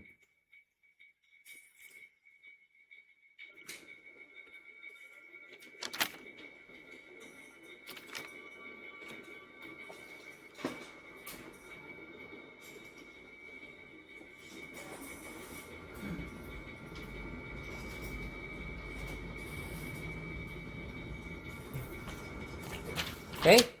So, last page na tayo. This is now, we're done with points and lines. Ngayon naman, try natin yung mga behaviors when we produce planes. Okay? So, let's start to do this triangle right here. This is 1, 2, 3. And usually triangle is the best way to, represent a plane because the triangle will always be a, unwarped plane. So later on, i-discuss ko what it means to be a warped plane. Kasi sometimes if you do, kunwari, rectangles and squares and other n-sided polygons, they have a tendency to warp, no? If they weren't created properly, no? Pero triangles will never warp. So kaya usually kapag dinidiscuss yung mga lessons about lines and planes, usually pagka plane matic, triangle yung pang represent sa kanya. Okay? And especially when you're just trying out to, kunwari pa-practice lang kayo and you want to create your own arbitrary planes, always create triangles, no? Kasi yon walang danger of warping. Okay? So, ang gagawin natin dito is we want to create the edge view and the true size of a plane. So, sakto din kasi one of our drawing tools is a triangle, no? So, parang ito yung gagamitin natin para ma-imagine kung ano ba yung orientation ng triangles natin in space. So, the first one is what we call as the edge view of the plane. So, the edge view is when our plane appears as if it is a line, no? So, parang nakaganyan siya. Okay? So, it has multiple edge views kasi this is an edge view. This is also an edge view. Tama? So, if you rotate it, as long as you rotate it where, hindi ko alam nyo na ang concept of a normal, no? Alam nyo ba nung normal? Normal? Parang sa ES1-101, nagno-normal na tayo, no? Or kahit sa Math E and sa Met E, no? So, a normal, if the normal is parallel to your viewing plane, then you are always assured na perpendicular yung or na edge view yung plane natin. Parang ganun. Yun yung orientation. So, any view, it will look like an edge view. Now, maraming ways to do this, but perhaps the simplest one is when you imagine the plane as if it were a collection of lines, no? So, let's try imagining na, kunwari lang, this line is part of the plane. So, obviously, ito, masyado makapal siya. So, pero for imagination purposes, kunwari lang, itong line na to, itong pen na to, is part of the plane, no? So, ito siya. Part of the plane siya. Now, try to look at the pen in its edge view or in its point view. Automatic, nagiging edge view agad yung plane natin. And we can use that to our advantage, no? Kasi kunwari, any orientation, as long as I find the pen and I make it such that it is perpendicular to my viewing plane para maging point view siya, automatic yung plane sumusunod agad. Nagiging edge view na rin siya. So pwedeng, because the plane contains infinite number of lines, then in any view, there will always be true length. Tama? In any view na titingnan natin siya, merong isa dyan naka-true length. And since may isa dyan na naka-true length, gawin natin point view yung true length na yun. And it will always be an edge view. Nagme-make sense ba yung logic na yun? Nagme-make sense, no? So, let's take a look at this problem. And if you look at it, line 1, 2 is conveniently parallel to the fold line. Tama? Since it's parallel to the fold line, it means na si 1, 2 here is actually a true length. Nag-agree ba kayo? Tama, no? Kasi again, to create the true length, ang requirement lang is that the fold line is parallel to the line in that particular view or in the adjacent view, I mean. Okay? So, 1, 2 here is in its true length and therefore, ang gagawin natin is we want to make 1, 2 as a point. Okay? So, how do we create the point view? Perpendicular lang, no? So, let's create a perpendicular line. Ito. Gagawa tayo ng perpendicular reference plane. Okay? Again, a comfortable distance away, probably here. Okay? Now, I'll label this as, this is ARP1 and ano ba yung line before?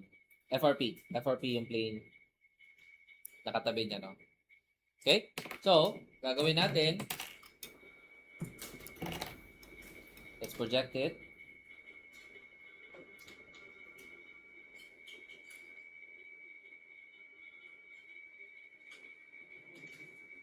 So, kasi ito, since this is a, di ba, sinadya kasi natin na perpendicular siya. So, both 1, 2, medyo mahaba yung projection lang ginawa ko. Dapat somewhere dito ko lang siya tinigil, no? Kasi lalagpas to most likely. Pero okay lang. In your case, pwede nyo naman burahin, no? Okay? So, ito, si line 1, 2, si line 1, sorry, si point 1 and si point 2 lies on the same projection line.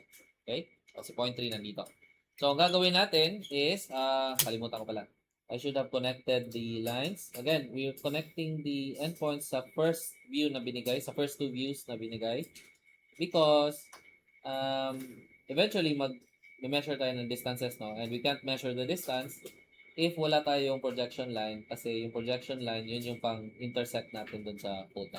Okay? So, ito siya. So, let's measure the distances. Let's measure the distance of point 1, which is also, should be the distance of point 2, no? Kasi, this is parallel. Tama? This is the distance of point 1, and this is also the distance of point 2. It's the same, no? So, we mark it along its projection line. Mahaba nga yung ginawa. So, this is point 1. Tapos, point 3 would be this distance. Kasi, this is the distance of point 3, no? This one. So, mark lang natin. This is the distance of point 3. Okay? So, now, I can connect the two lines.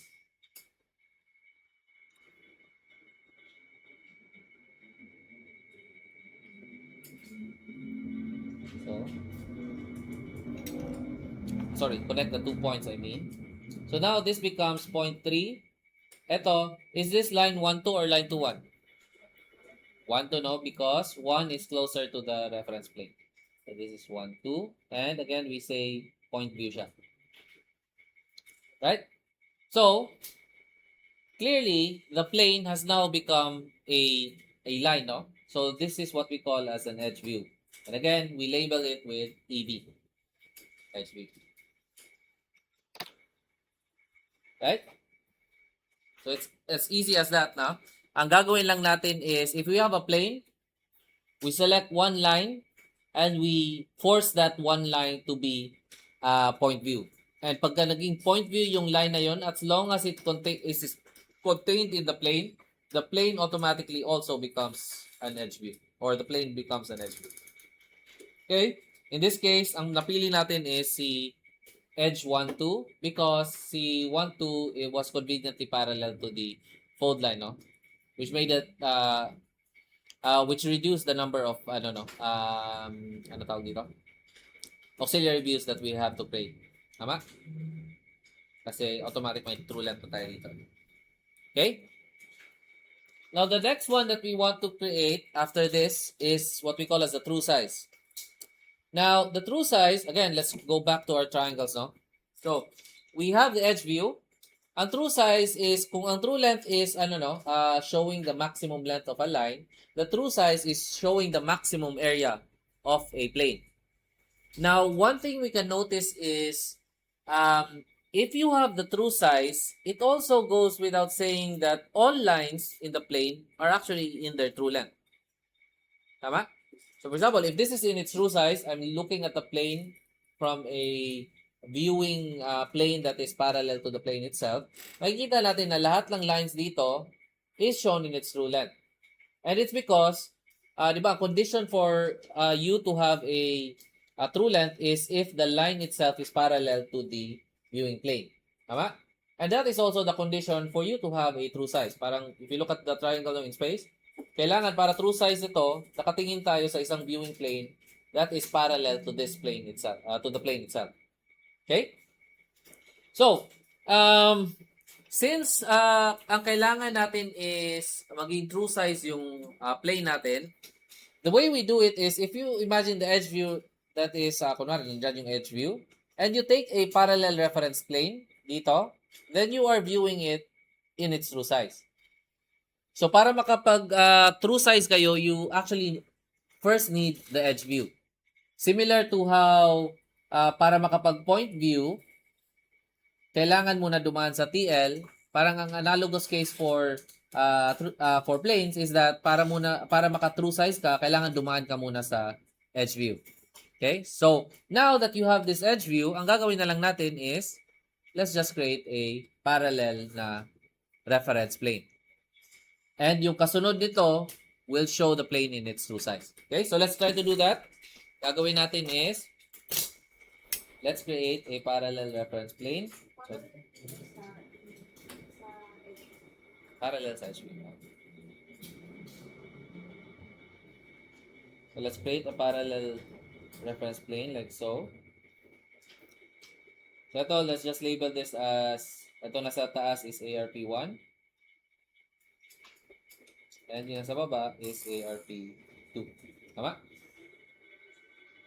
So, notice class na hindi kailangan nag-overlap yung mga ano yun, yung mga reference lines. In fact, sa akin, parang naka-float lang sila around. No? Okay? Pero, wag lang kayong ma-confuse. Kasi sometimes, may mga cases na wherein the reference planes are actually overlapping each other, no? And kailangan natin siya gawin para mabuo yung certain view na gusto natin. And for those cases, yun yung kailangan makip track nyo which reference planes the points actually belong to. Pero for the most part naman, dapat maluwag yung space natin enough na hindi nag-overlap yung mga reference planes. Okay? So ito, this is now our edge view. Ang gagawin natin is, let's create the projections. So this is the edge view. Gagawin lang natin.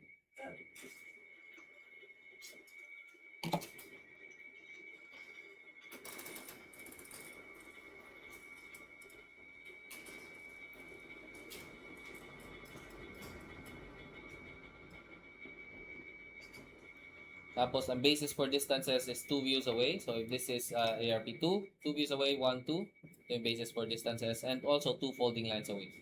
So, 1, 2. Okay? So, again, dito tayo nagme-measure ng distances at hindi dito. Okay? Again, common mistake yun, class, no? Always remember na 2 views away and 2 fold lines away. Okay? So, I'm drawing 0.1 muna. So 1 is this distance away. So that's 1, 2, and 1, 1, 2. So this is 0.1.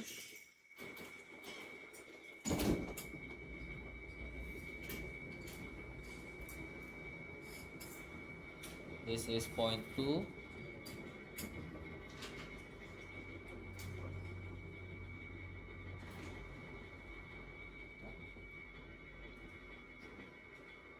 Medyo lalagpas ako konti, no? And we have 0.3. Which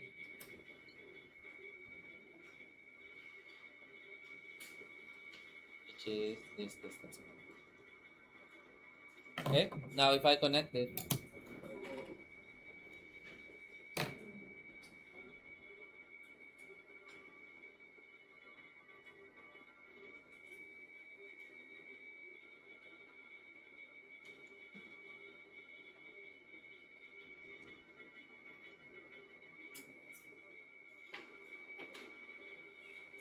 okay, this is actually the true size.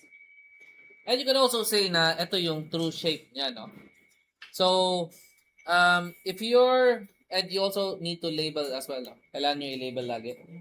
So, this is 0.1, 0.2, and 0.3. Oh, wait, sorry. 1, 2, tama, 3. Always label. Tapos, the true size will also show the true shape. So if you are asked questions like, anong klaseng triangle siya? Like for example, is it an isosceles triangle? Is it a right triangle? The way you prove that is to show the true size. Again, you can't make any conclusions if you don't show the plane in its true size. In the same way na you can't make any conclusions about angles. Kunwari, what is the interior angles of the triangle or the polygon. Hindi nyo pwede ma-conclude yon kapag hindi naka true size. Pag naka-true size na siya, tsaka kayo pwede mag-measure. So in this case, pwede na mag-measure. Like for example, this one is 40. Diba yan? This is 35. Around 35 degrees yung interior angle na to. Parang ganun. We can make that conclusion once naka-true size na siya. Okay? So ito, from the true size view, sabi daw, draw any adjacent reference plane. Ano daw ma-observe nyo? If you were to make a guess, ano yung mangyayari? Tingin nyo. Magiging, kunwari, gagawa kayo ng adjacent, kasunod, ARP3. Ano mangyayari sa true size? So next na view. Ano yung parang logical na conclusion? Edge view, no? Parang nag-make sense na magiging edge view din siya. So parang ganito siya. Edge view siya, tapos kinuha mo yung parallel, naging true size. Pag kumuha ka ng kahit anong kasunod na reference plane, it makes sense na mag-edge view siya. Okay? And it's also listed in the notes, no? Pagka tinignan niyo siya. So, hindi natin siya gagawin, pero try to experiment. Try nyo lang gawin. Tapos, dapat mag-edge view yun. If hindi siya nag-edge view, may mali kayong ginawa, no? Sige, gawin natin ngayon.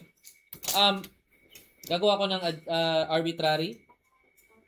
Pili kayo ng different orientation sa pipiliin ko para lang ma-prove natin na kahit anong orientation, kahit anong pangatlong ARP3 na gagawin natin, pangatlong ARP I mean, dapat edge view lagi ang lalabas. So I'm making ARP3.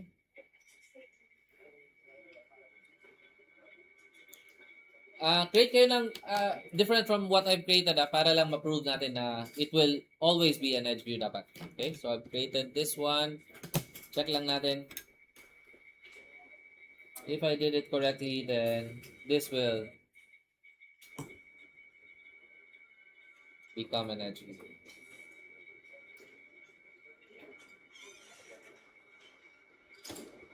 Okay. 2 views away, so 1, 2. Ito yung basis for distances. And makikita nyo, obvious na dito, no? Kasi this 0.3, which is also the same distance as 0.1 and 0.2. So which means na, nandito si 0.3, nandito si 0.2, and nandito din si 0.1. So, what we're left with is matic. This now becomes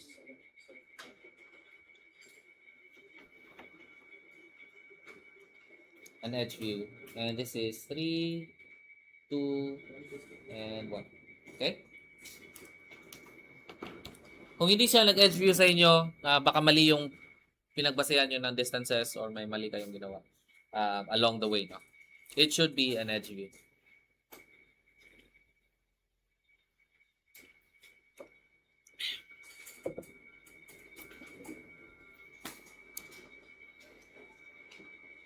Ito, yung last na gagawin natin for today. Anong oras ba? Maaga tayo matatapos, no? Since maaga pa, pwede tayong mag-ano siguro? CAD na rin. Ulitin lang natin to, but this time in CAD, no? Ulitin natin yung mga steps. Gawin natin siya in CAD para makita natin kung may difference ba in, in how we project lines and planes, whether it's manual or in CAD. Dapat wala, no? Mas accurate lang sa CAD. And perfect opportunity na rin na ituro ko sa inyo yung other snapping features ni CAD. No? Kasi since we're allowed to do sliding triangles, dapat doon sa CAD din na version, we are also allowed to do the parallel snapping and perpendicular snapping. Okay? 320. Let's do this first, tapos tapusin natin to, then we take a short break, then proceed tayo sa CAD. Okay? So, I think more time tayo for the project dapat. Hindi na tayo abot dapat sa finals week kasi na-compress natin yung mga lessons. So, yun pala yung naging problema ko last mid-year, no? Parang ang nangyari was spread out ko yung, hindi naman problema, pero ang ginawa ko kasi spread out yung lessons. So, what happened was, hindi namin nagagamit yung full 4 hours. So, maaga kami natapos like 4 o'clock pa lang, tapos na early out yung mga students. So I think better ngayon na isagad na lang natin yung 4 hours, 1 to 5, para maaga tayo matapos sa SEM. Or, hindi mo maaga matapos sa SEM, more time to do the project. Okay, so hindi tayo nagka-cram sa tulog. Okay, so try natin to. If we look at this problem, sabi nga, draw the edge view and true size of the given plane. And di ba, ang first step is to first draw the edge view. And for the edge view, required kasi na may true length. Now, you might say to yourself na, pagka ganito ba, since walang obvious na true length, like unlike dito na si 1, 2, automatic naging true length siya dahil conveniently parallel si 1, 2 to the fold line.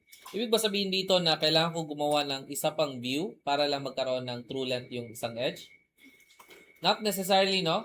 Because, again, I mentioned this earlier, the plane is a collection of lines, if you think about it. And it has infinite number of lines. So, in those infinite number of lines, one of those lines should be in its true length. Kasi any view na titingnan mo, isa dyan, sure na naka-true length. In fact, it's an infinite number of lines pero one unique direction. For any view na tinitingnan mo, one unique direction dyan, or one vector, if you think about it mathematically, one vector dyan will always be in its true length.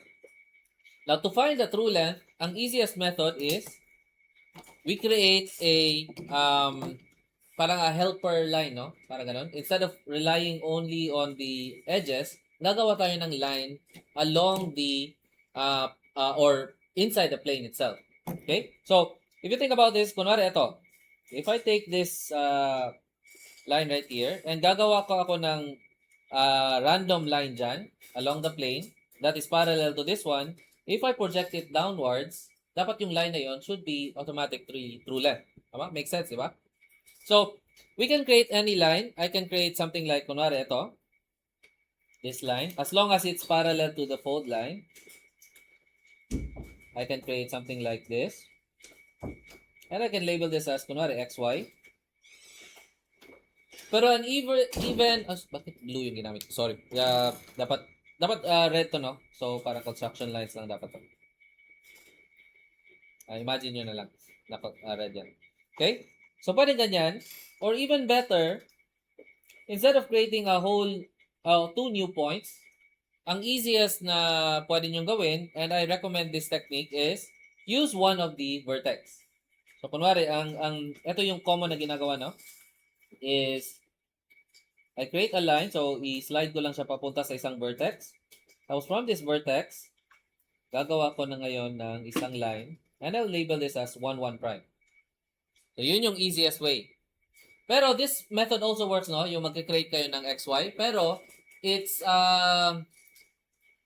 kumbaga, etong two lines na to, they are parallel. In the world of mathematics, no? And parang descriptive geometry, these two lines are for all intents and purposes the same line. Kumbaga, they provide you with the same information. And later, papakita ko sa inyo yon pagka nag-more advanced lesson na tayo na parallel lines are non-unique lines. They are the same. Kumbaga, if you've done ES1-01, you know that parallel lines or parallel vectors are equal. Parang, di ba? If it's in the same direction, parang considered as the same line lang sila. Okay? So, eto, this line provides the same information as this line. Pero, again, mas convenient gawin tong 1, 1 prime, no?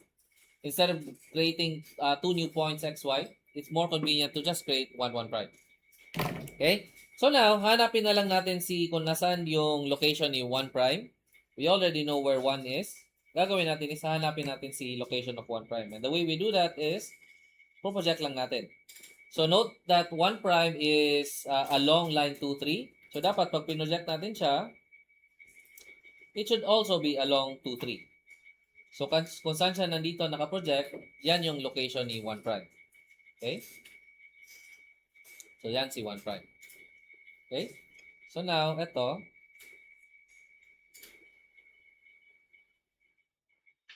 1, 1 prime here is now a true length. Okay? So since we have a true length here, kaya na natin gawin tong same process as we did dito. Right? So again, no need to create an additional view. In our view or in any view, you can always find the true length to. Automatic yan. Meron dapat talaga. Kasi since again, ang ang ano natin understanding is the plane is a collection of infinite number of lines, and in those infinite number of lines there should also be an infinite number of true lengths in one unique direction. Okay, ito siya, true length. So gagawin na lang natin is from the true length, gagawin natin point view yung true length, and the way we do that is perpendicular. Tama? So true length, gagawa tayo ng perpendicular reference plane. Ito siya. Then, comfortable distance away, somewhere here, is good. Looks good to me. So, ito, we'll say this is FRP sa taas. And to the right or bottom is ARP1. Okay? Now, let's create the projection lines. And, nakalimutan ko ulit. Gagawa tayo ng, connect lang natin yung mga projection lines from FRP to HRP para madali na, para later on, madali na tayong makapag-measure ng distances. Okay.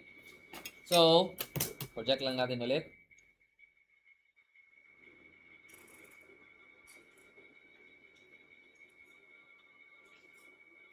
Project point 2,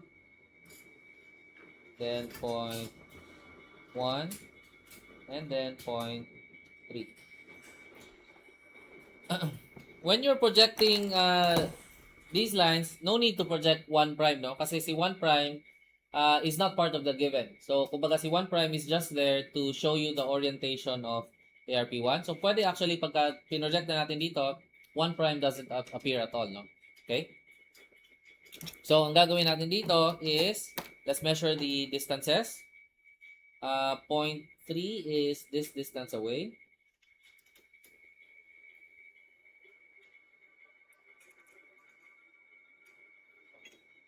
This is point 3. Point 1 is this distance away.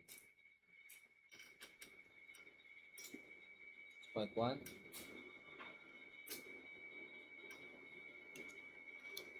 Ako class, personal preference ko to, no. I always, I don't know, maybe you've noticed this.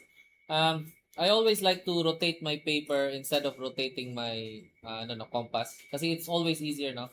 In some cases, pinapakita ko na, niro-rotate ko yung ko para mas malinaw lang sa, sa projection or sa TV. Pero, pagka ginagawa ko to in real life, kunwari, if I'm solving this problem, you will notice na parating ang ginagawa ko is measure, para to measure. Tapos, yung papel actually yung ni-rotate ko. Like this. Ito pala ang point 2. No? Sorry. Point 2. It's always easier, no? At least, again, personal preference. For me, it's easier. Okay, point 3 should be this one. Point 1. Okay? Now, this is a test of accuracy. If you did it correctly, all 3 points should line up. And in my case, fairly nagla-line up naman sila, no? Kung hindi sila nag-line up, probably may mali kayong ginawa, no? Sa akin, medyo nag-line up naman siya. Konting-konti lang. Okay? So, this one is point 2, point 1, and point 3. And we say that this one is an edge view again.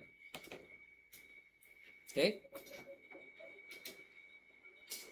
Now, we can continue. Alam natin na pagka may edge view na tayo, if we create a parallel reference plane, again, parallel to the edge view, what we end up having is the true size. So, create tayo ng parallel reference plane. Again, let's just make it a comfortable distance away. And also, this is a shortcut you can do. Pagka kunwari, na-create nyo na yung parallel reference plane, pwede without moving your left hand or yung hand that controls the sliding triangle, pwedeng i-direction nyo ng mag-project na kayo, no? Kasi you're already here. Pwede nyo nang i-create ito. Slide nyo lang. Slide nyo to. So, mabilis na siya, no? Nagawa ko na yung parallel fold line. Tapos nagawa ko na din yung projection lines in just one motion. Okay? Tapos, measure tayo ng distances ulit. Point 2 is this distance away. Again, 2 views away, no? Sorry. Label muna tayo. So, this is ARP 2 to the right and ARP 1 to the left. Okay?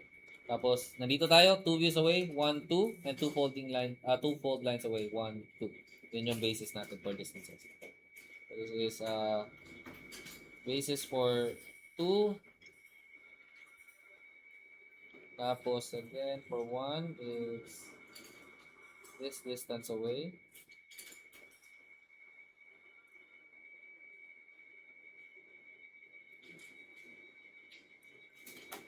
And point 3, this distance away. Okay? And now, ito kailangan kong i-extend, no? Nabit ko nito.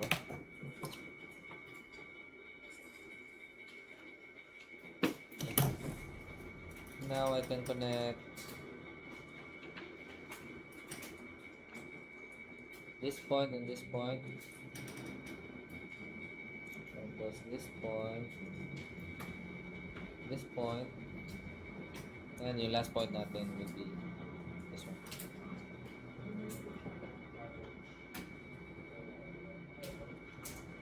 So if you look at it, parang mukhang right triangle yung true shape niya, no? This is the true size. And hindi naman tinatanong ng problem, pero I noticed na right angle to, no? So, right triangle. If it were asking the question what type of triangle siya, I can conclude na right triangle to kasi I'm looking at it, parang perpendicular siya eh. Or baka hindi masyado. Anyway, so, yun yung final answer natin. Right? So, sige, ikot muna ako. After this, short break muna tayo. Siguro 10 minutes. Balik tayo 3:45. 10 minutes break tayo, tapos CAD tayo. So, please, while we're waiting, open nyo na yung mga PCs in preparation for the CAD activity. And let me unpause the recording now. Okay. Okay, so again, tinyurl.com/es1cad. May isang folder doon, ws5.dwg. Download nyo siya. Tapos, you should have this file right here, no? So, it's just the PDF file. Ang ginawa ko lang is in-import ko siya as a PDF image. Papunta doon sa natin, sa worksheet. Most likely, this will have snapping points enabled, no? Okay naman yung snapping points niya. So, this will work perfectly. Meron lang ilang versions ng worksheets wherein naka-image file kasi, so hindi nag-work yung snapping, no? Pero for this particular worksheet naman, okay yung snapping. So, we should breeze through this example. Okay?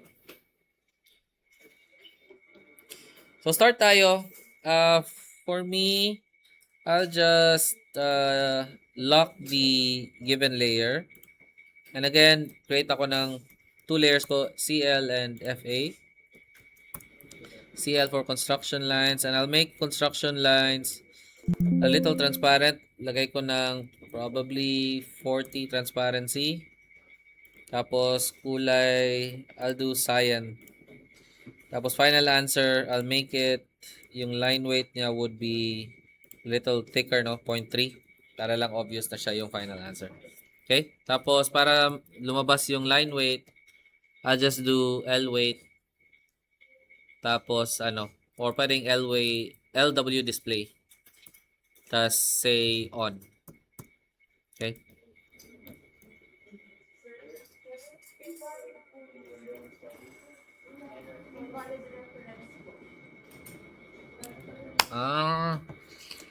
Invalid reference kasi hindi nyo din-download yung ano, no?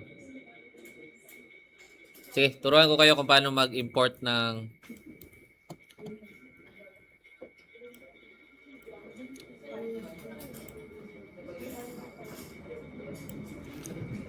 sige. I'll teach you how to import na lang para marunong din kayo mag-attach ng PDF, no? Let's do this again.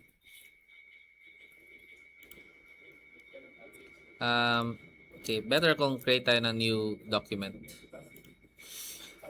Okay, so the way we import PDF files is punta kayo dito sa home. And by the way, before you do that,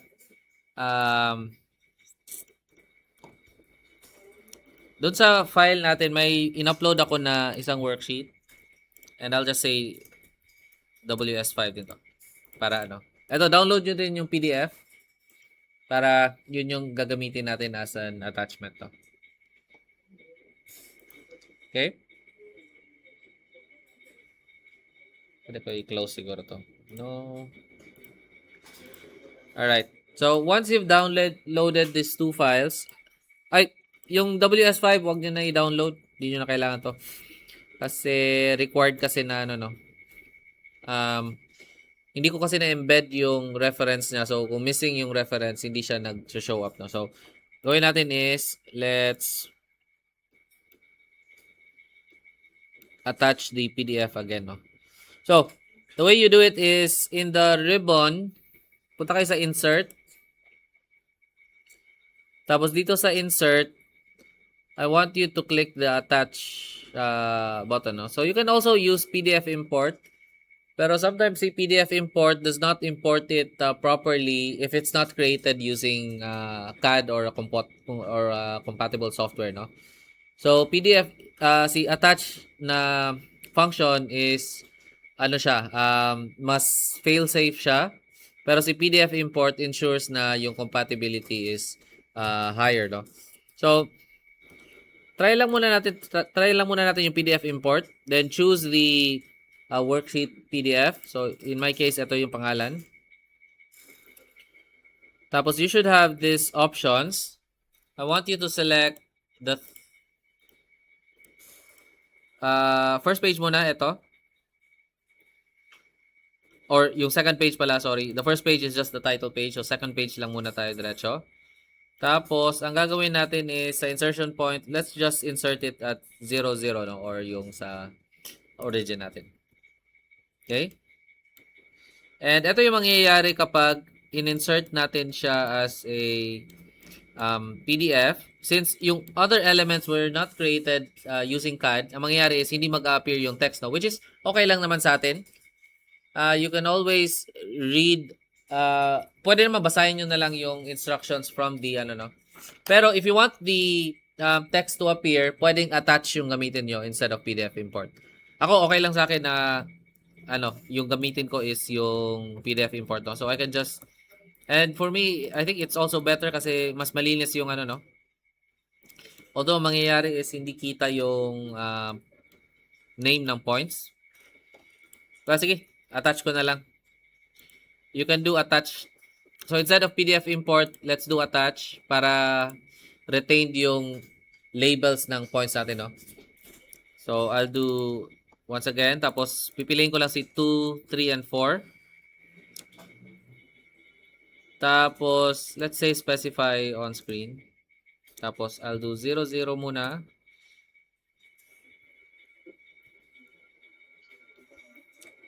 Tapos, hanapin ko lang, no? Ito siya. I'll do attach again. I'll do 3 and 4 na ngayon, no? So, specify on screen ko lang para pwede kong itabi-tabi sila. Hindi pala pwede na dapat isa-isa. Pero pwedeng sabay-sabay siya. Another way you can do it is attach, tapos etong tatlong to, sa 0, 0 sila i-attach lahat, pero mag-overlap sila. So, ang gagawin na lang is, once nag-overlap sila, i-move lang natin sila. Like so.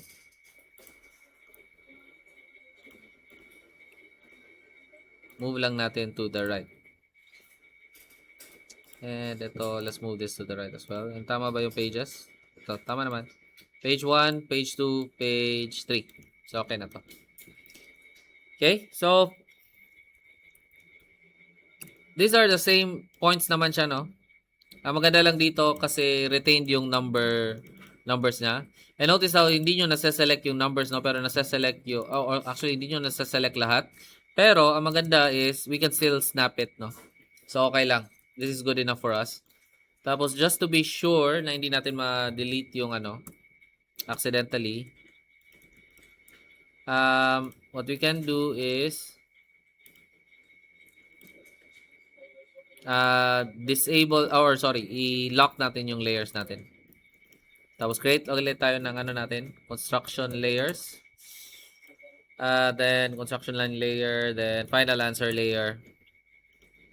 Again, I'll do 40% transparency sa construction line. And I'll do cyan. And litan ko yung niya, no.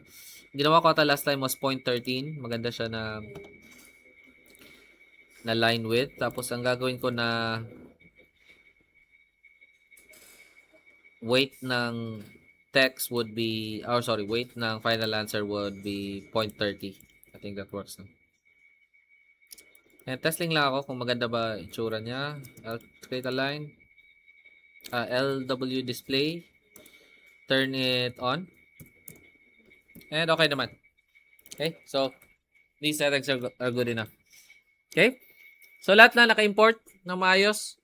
Okay naman. Ano nangyari sa? Pili ka na ibang PC. Marami ibang PC lang. One lang.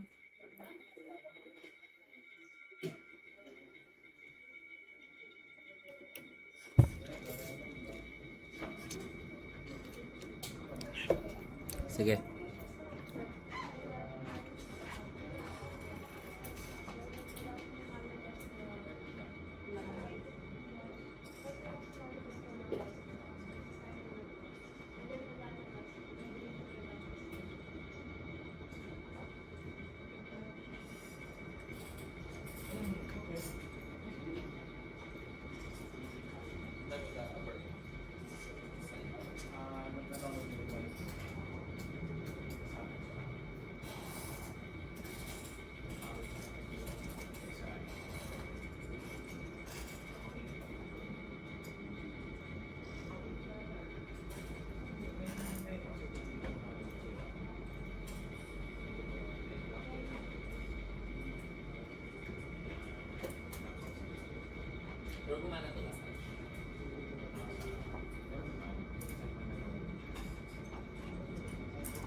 Mag-wipe ka na lang muna.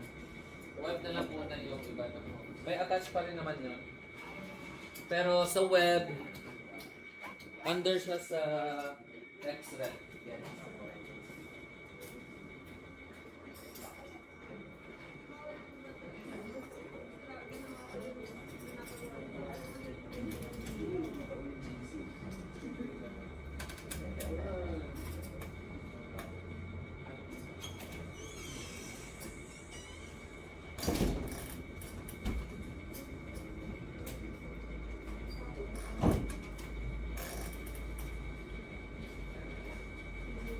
Okay. Nagbigay ng report ka.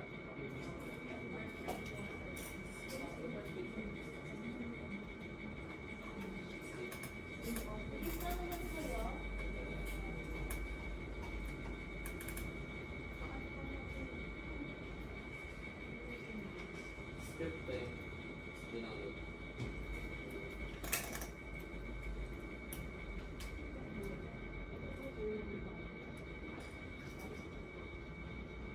Ipag-PDF.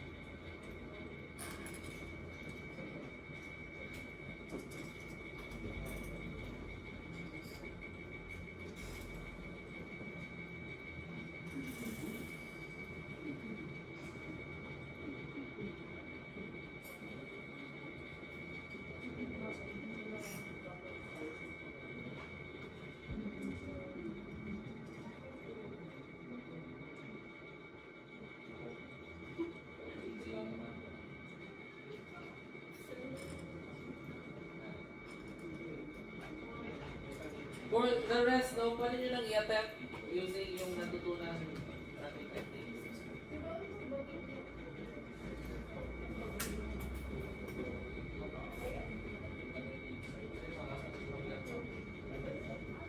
Hindi yan nakakasya kasi 17 pieces lang.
Right? So, gagawin natin is, let me check. What natin gagawin is, we first, just connect the lines. To. And okay lang kung hindi siya super accurate, no? Kasi ang mangyayari dyan, since this is created using, or this is imported using yung attach na function, minsan there are multiple snapping points, no? So if you look at it, parang dito, if you really zoom in, parang ang daming lumalabas na snapping points. Kunwari ito, this is snapping point, midpoint here, etc. And they all, hindi lahat sila nag-align to one another, no? So, it's because of how it was attached, no? Kumbaga, na-detect ni AutoCAD na may multiple snapping points dyan. Kaya yung PDF import, it's still the, the most accurate way of doing it. Pero, for our use case, okay lang naman. It's good enough. Okay? So, ang isa sa i-enable natin dito is, or dalawa na i-enable natin is the perpendicular and the parallel function. So this is like, in the pencil and paper method, parang ina-allow na tayo mag sliding triangle na technique, no? Okay? So, what I'll teach you here is, whenever we use circles, parang ang ginagawa natin is we are using a sort of pseudo compass, no? Parang ganon.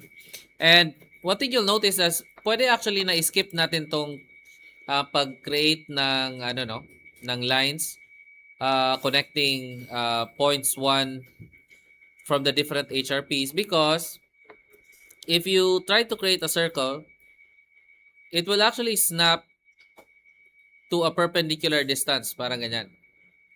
So, pagka nag-snap siya to a perpendicular distance, that is exactly the perpendicular distance that we are looking for, no? When we are looking for distances. Okay? So, okay lang na hindi tayo mag-snap, pero if you want to be more thorough, pwede naman i-connect nyo tong dalawang points na to para pag nag-snap kayo, you are getting the intersection between the projection line and the fold line mismo. Okay? So, siguro para mas analogous lang siya dun sa paper method natin, I'll keep the, i-keep ko tong projection lines para lang mas, analogous siya dun sa natin, pencil and paper method. Okay? So, first one is, let's just project it. Ito. To ensure that your line is perpendicular to the fold line, what you want to do is, you click the endpoint, then hover over the line, and make sure na automatic yung lumabas yung perpendicular na tracking line. Okay? Ito, lumabas ng perpendicular tracking line. So, I can now create my tracking line. Yan, perpendicular. So, that's my perpendicular tracking line, like so. And that's how you create perpendicular projection lines. Now, for the distances, pwede nyong i-measure ito. This is the distance of 0.2. So, again, 2 views away. So, from here, 1, 2. Ito yung distance natin. We move over the circle that we've created here.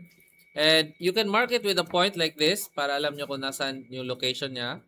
Or, what I like to do is, I just like to trim the line. So, by trimming the line, I know that, kunwari, pag tinrim ko na to, I know that the endpoint of this projection line is where 0.2 is located. Okay? But again, you can also mark it with a point, no? And PO, let's mark it with a point like so. And para lumabas yung point natin, we can do P-type. Tapos, lumabas ba yung dialog box? Hindi. Hindi yata. Wait lang ha. Let me show the dialog box. Yan. Okay? So, gagawin natin is P-type. And again, instead of relative, we can do absolute, no? Try natin 3 kung maganda ba ang 3. Masyadong malaki yung 3. Ito siya. So, I think naka-scale down to. So, let's do P-type 0.03 siguro. Masyadong malaki pa rin. P-type 0.001.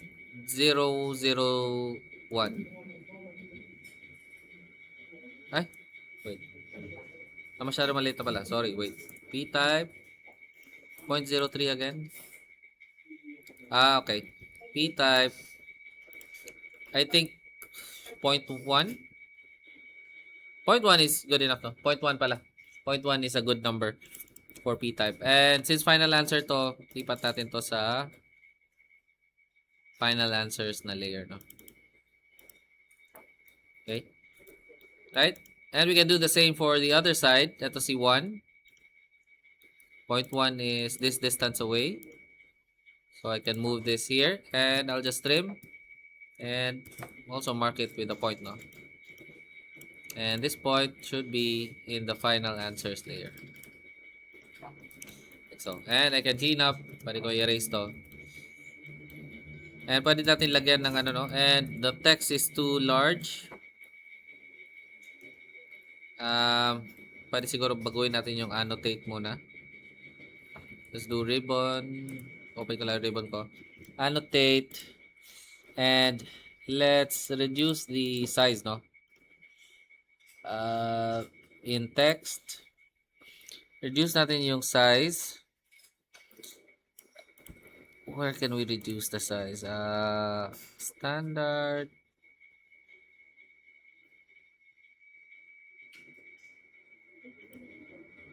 Ito.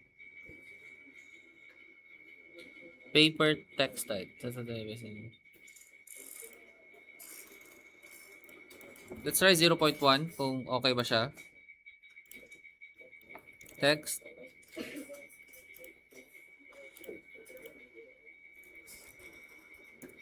Yeah, parang okay nga yung 0.1. So, again, ang ginawa ko lang is, binago ko lang siya dito. Ginawa kong annotative, then set it to 0.1. Kasi mukhang based dito, naka-scale down yung PDF natin by 0.1 na scale factor, no? So, nung ginawa kong 0.1, nangyari is, the text now looks okay, no? So, label ko lang yung mga points. This is 0.1. This is also this is 0.2. And we should write our, ano, no? So, we can do HRP sa taas and FRP sa baba. Label our lines. Ito, you can just type in, ano, no? Pwedeng ganito, naka-horizontal lang. Like, FRP, tapos, lagyan nyo lang ng space and do PRP. Then, just move it around. Pwede naman. This can work. Sorry. Can work like this. Pero, if you want it to look better, no? You can also type in, you can try typing, instead of just text, ang ita-type natin is mtext, no? So, in mtext, you can select kung ano yung parang orientation niya. Okay? Sorry, not mtext. TEX pala.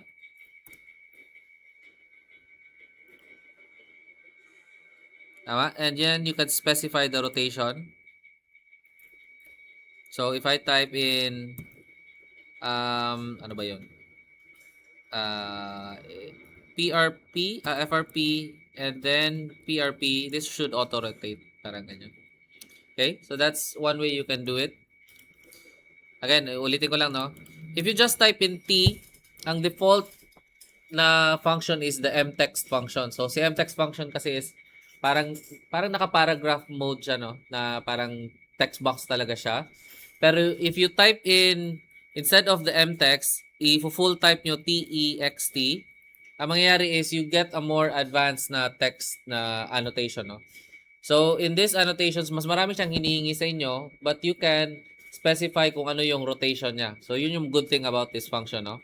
So, I like to use this function. So, TEXT, tapos specify na yung starting point. I want to start here. Tapos, specify the orientation. So, ang gagawin ko lang is, itong orientation, i-align ko lang dito sa bar na to. Or itong fold line na to. Para ngayon, when I start typing, although hindi pa siya maglalabas, no? As a preview, pagka kinontrol enter ko, once I exit out, magro-rotate na siya. Okay? So, This becomes, I'll do FRP, sorry, tama, FRP sa left side and PRP sa right side. And if I press Control Enter, mangyari it rotates, no? So kaya okay siya. And let me show it in action dito sa atong naka-angle na to, no? So again, let me just close the ribbon para mas I'll do TEX, tapos select this as my first corner. Tapos rotation ng angle ko, I'll follow this. So makikita nyo na hinihingi yung rotation ng angle. Ang gagawin ko is i-follow ko itong line na to para maging angle siya along that line. Then I type in PRP on the left side and ARP1 on the right side, no? And if I press Control Enter, it follows the angle of the line. So it makes it look better, no? Pero again, hindi siya totally necessary. Pwede namang i-skip nyo siya if you want. Tapos ngayon, mag-ano tayo, lipat lang ako sa construction line layers. And now I can now produce the projection lines. So again, ito, to produce the projection lines from an angled na or an auxiliary reference plane, ang gagawin natin is we click the point, tapos hover over natin yung line until lumabas yung perpendicular symbol. Ito. So ito, lumalabas yung midpoint, lumalabas yung parallel symbol. Ang gusto natin is lumabas itong perpendicular symbol. And may lalabas din naman na tooltip. Ang sabi dito is PDF approximate perpendicular. So ibig sabihin, in-approximate niya using the PDF attachment function, no? Or sorry, ang ginawa niya is in-approximate niya based on what it thinks is perpendicular to the attachment of the PDF. Okay, so ito, it now follows the perpendicular. And I'll make it slightly larger, mga ganyan siguro. And for this case, I'll disable midpoint, no, kasi masyado siyang nag-interfere. Parang ayoko naman siyang lumabas pero lumalabas siya. So, I'll disable midpoint. Pwede siguro i-disable ko rin yung center quadrant. Disable that as well. Ang importante sa akin ngayon is parallel, perpendicular, nodes, intersection, and endpoint. Yun yung okay i-retain, no, for now. Okay? Again, hover over the line until lumabas yung perpendicular symbol. Pag lumabas yun, you are now free to track. So, ito yung tinatrack niya. Yung green na line na yan is the tracking line. And that tracking line symbolizes all the points that when you click on it, sure ka na perpendicular siya dun sa hinover over mo na perpendicular line. Okay? Now again, we use circle as our pseudo compass.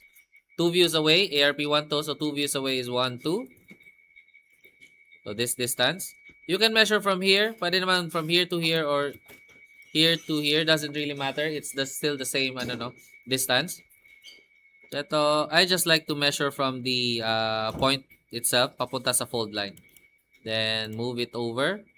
So the way I do it para hindi ako ma-confuse kung ano yung kung saan ko siya ilalagay na line, I sort of like follow the lines, no? So for example, ito, i-follow ko yung line. So I'm sort of like parang ano bang tawag? Connecting the dots, parang ganun. So ito, point 1, follow ko yung line papunta dito. Then follow ko yung line papunta dito. So in that way, hindi ako nalilito kung saan ko ididikit yung parang compass length ko na yon. Okay? So I can trim this down. Then I'll do this again. Ito yung distance ni point 2. Follow the line like so. Okay? So it makes it easier to track, no? And now, I can mark the points using final answer. Mark natin PO, this point, and this point. And we can place text 1. 2 to. Pero pwede naman, since nandito na to, copy na lang, paste, Control C, Control V. Control C and Control V also works, no?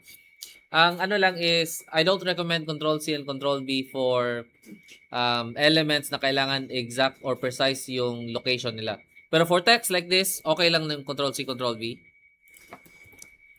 Parang ganyan. So that's how we do it in AutoCAD. No? Okay?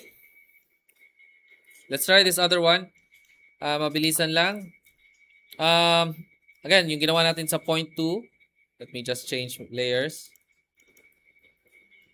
was nag-create tayo ng projection line from here. And then we created another projection line from ARP1 passing through, going to FRP. And where it intersected, yun yung ginamit natin na, or yun yung location ng point 2 natin. Okay? And we did the same for point 1, no? Ganon din yung strategy. Created a perpendicular line. Ito naman, perpendicular line. And where it intersects, yan yung location. And I'll use my final answer layer. Tapos mark off natin yung points. So PO, mark this point, and PO, mark this point. So now I have found this is point 2, and this one is point 1. Okay? So, easy so far. Tapos, ang gagawin natin is, itong A naman, project it. Ito, na-complete na natin si FRP, no? Let's try to project it to ARP1. And let's change layer ulit. Construction layer ulit ako. Construction line layer. Then, project it to the right. Make sure that it's perpendicular. And, again, si point B, move it to the right again or project it to the right. And you have these two projection lines. Tapos, ang gagawin natin is we take the distances. And again, pwedeng hindi na natin i-create yung line, no? Pwede kasing if you press circle, you can get the perpendicular distance. So, it's a shortcut, no? Para kung tinatamad na kayo mag-create pa nung line, then you can always just create a circle, then hanapin, as long as lumabas yung perpendicular symbol, you know that it's a perpendicular distance. So, pwede kong kokopyahin yun. And, lagay siya dyan. And again, I like to do is just trim it off, no? Pero, yung downside lang yung doing this technique, yung trimming, kasi baka nakalimutan nyo, hindi nyo pa pala natetrim. Tapos akala nyo yun na yung final distance niya. So, yun. If you want to do this method, yung trimming lang, just make sure na you keep a mental note, no? Kung ano yung tapos nyo na matrim at ano yung hindi pa natetrim. Okay? So, again, si point B naman is this distance away. We copy that distance. Lipat ko dyan. And I'll just trim it. And I've already done A and B. Pwede na final answer. I can connect A to B. And we can probably label as well. Ito si A. This one is B. And we're done completing ARP1. Last na lang na kailangan natin is ARP2. So, construction layers ulit tayo. Same steps.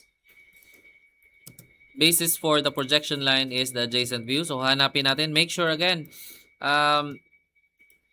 if you're creating the projection line, make sure again na lumabas muna yung perpendicular symbol. Okay? Hover over. Make sure lumabas yung perpendicular symbol para sure kayo na yung tinatrack nyo is actually the perpendicular line or perpendicular direction. Okay? So, ito. Hanapin yung perpendicular symbol. Again.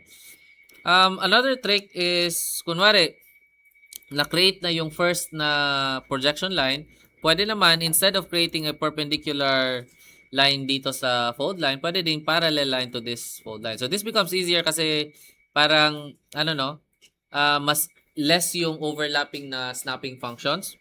So, parang mas sure kayo na ang makikreate dito is a parallel line to this projection line, which means that it is also perpendicular to the fold line. So, pwedeng ganon. Parang once na na-create na yung first projection line, you create the other projection line using a parallel line to the first one. Okay? Again, depends on you guys kung ano yung mas madali, no? To keep track. Ako, usually, I just do perpendicular muna, then all others, parallel na lang. Para mas, less prone to error. So, for example, ito, point 2, instead of doing perpendicular here, I'll do just parallel dito. Kasi parang mas malaki yung area, no, na kumbaga pwede niyang ipag-snap onto. Less likely na magkaroon ng error. Kasi pwedeng, pag nagmamadali kayo, hindi nyo actually na-track yung perpendicular. Ang na-track nyo pala is, kunwari, I don't know, like, parallel pala or something. Parang ganun. Okay? So, I've made the projection lines. Copy ko na yung mga distances. Again, basis for distances is 2 views away. So, 1, 2, that's FRP. and 2 fold lines away. So, this line, 1, 2. Dito tayo magme-measure from. Okay? Again, I always repeat this. Common mistake is tama yung view na tinitingnan pero maling folding line yung pinagme-measurean. So, always remember, 2 views away, 2 fold lines away. Okay? So, ito, 1 muna tayo. We can do this alphabetically. So, let's do numbers first. 1, then 2, then A, then B. Pwedeng ganun, no? So, 1 first. So, again, I like to do the technique wherein ipa-follow ko yung lines na na-create niya, no, para sure ako na tama yung pinagme-measurean ko or yung mine-measure ko. So, I'll do 1. Follow ko lang yung line, papunta dito. Then, follow ko yung line, papunta dyan. Okay, so I can trim this. Then, next is C2. This one. I'll follow the line. This. Punta dyan. Okay, so it makes me confident na hindi mali yung tinatrack ko na line. No? So, A is this distance away. I'll follow the line again. And trim lang natin. Konting-konti lang. Ito. And lastly, si B is this short distance. Lipat natin. Which is this one. Okay? And now, pwede ko nang i-finalize yung answers. I'll do final answer. I'll connect this point and this point. And this one are just points also. Mark it with crosshairs. And time to label. Control C, Control V na lang gagawin ko. Since existing na tong points na to, no? Or text na to. So, I'll do AB. That's 1, 2. I'll just copy this one. Ay, hindi pala siya text. So, I'll just do 2. And A dito sa side na to. Sorry, 1 dito sa side na to. And we have successfully completed this one. Okay? Madali lang, no? Okay, now that you're able to do that, dapat kaya nyo nang i-finish yung entire thing, no?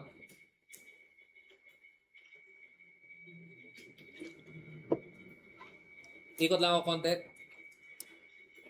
If you're having trouble, just raise your hand. Lalapit na lang ako.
final answer, no? So, kailangan naka-target siya.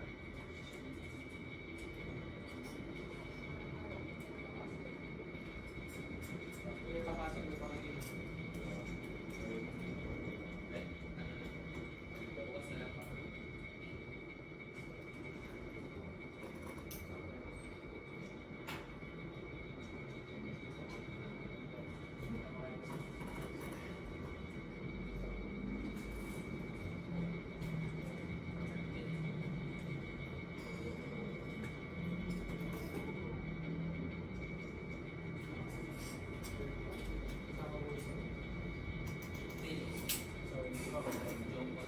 Bukas, yung plate natin bukas, jump on lang. Ito, new lesson to, pa plate 2 to.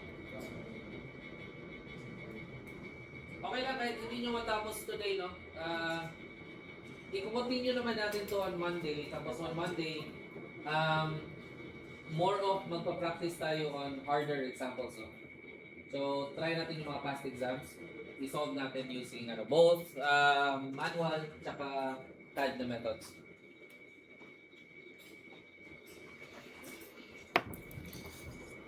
Okay, tuloy ko lang. This one is true length. Again, for true length, ang ginagawa natin is create a parallel na reference plane to one of the lines, no? So dito, in this case, it's either we create it from HRP or FRP, doesn't really matter. Pero based on the problem, what we did was from FRP tayo nag-create kasi mas malaki yung space. So we'll create a line and I'll hover over para ma-track yung parallel line. Tapos I'll create a text through TEX. Tapos, or TE. Pag TE, lumalabas na din yung text, no? Then, I'll start here. Tapos, I'll make the rotation na ka-angle niya dito sa line na to. Para, pag tinype ko siya, I can type FRP. Tapos sa baba is ARP1. So, maganda yung orientation. Again, not completely necessary. Maganda lang siya maganda lang siya tingnan, no? Okay? Next is balik tayo sa construction layers. Tapos let's create our projection lines and make this perpendicular. So tinatrack na yung perpendicular ngayon. Ito naman perpendicular again. Yan, natrack na yung perpendicular line. Okay? Tapos, measure tayo ng distances. And again, hindi ko na i-connect sila because I can leverage the perpendicular distance na functionality of creating circles. So, ito perpendicular.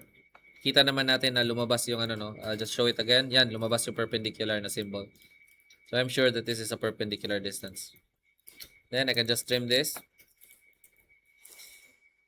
Another strategy na ginagawa ng students or my past students before is pagka kinlik nila sila dito yung circle, hindi nila muna binubura yung circle, no? Para just to show na kumbaga na-create ko yung distance na yon. So para hindi magkakalituhan, no? So minsan ang ginagawa is later na nila dinidelete. So for example, ganyan. Then create a circle again dito, perpendicular distance. Ipat dito. And we can trim. And now that tapos na yung pag-measure ng distance, saka sila nagde-delete ng lines, no? Or ng circles, like so. That's also a good strategy, no? Para hindi kayo malito. Okay, so we can do AB. Type in, this one is A, and the other one is B. And we can say na true length to. And again, I'll use the text function para pwedeng naka-angle siya like so. Para pa rin TL na ganyan. Okay, so again, repeat ko lang yung ginawa ko doon. TE. Then, I'll just specify a point somewhere here. Tapos, hover over the line para sure na parallel. And I can do TL. Okay? So, that's the true length. Hindi ko na gagawin yung next steps, no? Eto. Kasi nagawa naman natin sa manual method kanina. Okay? Next is drawing the point view. Sabi natin to draw the point view, magsa-start siya with a true length muna.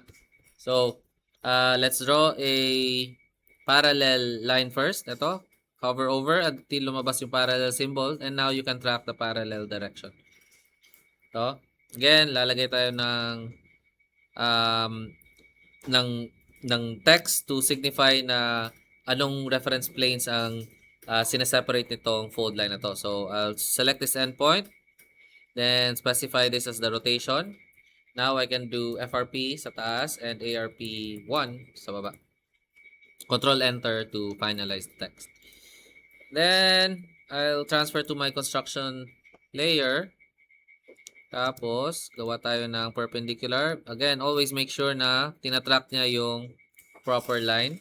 So, again, hover over it. Make sure na natatrack yung perpendicular. Yan.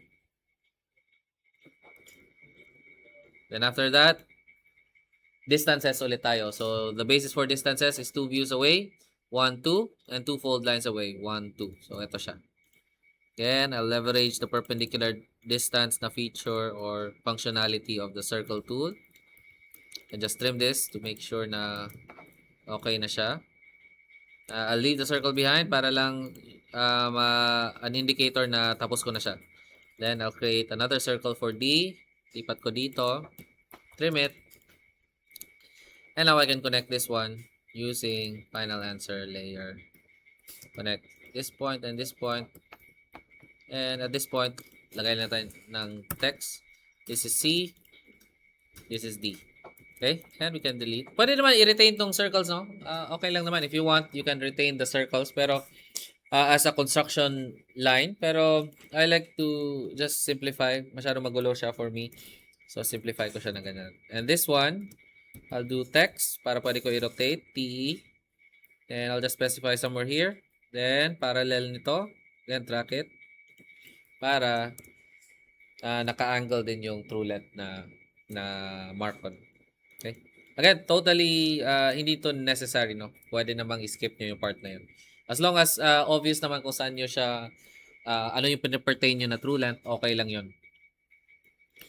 Next is this one.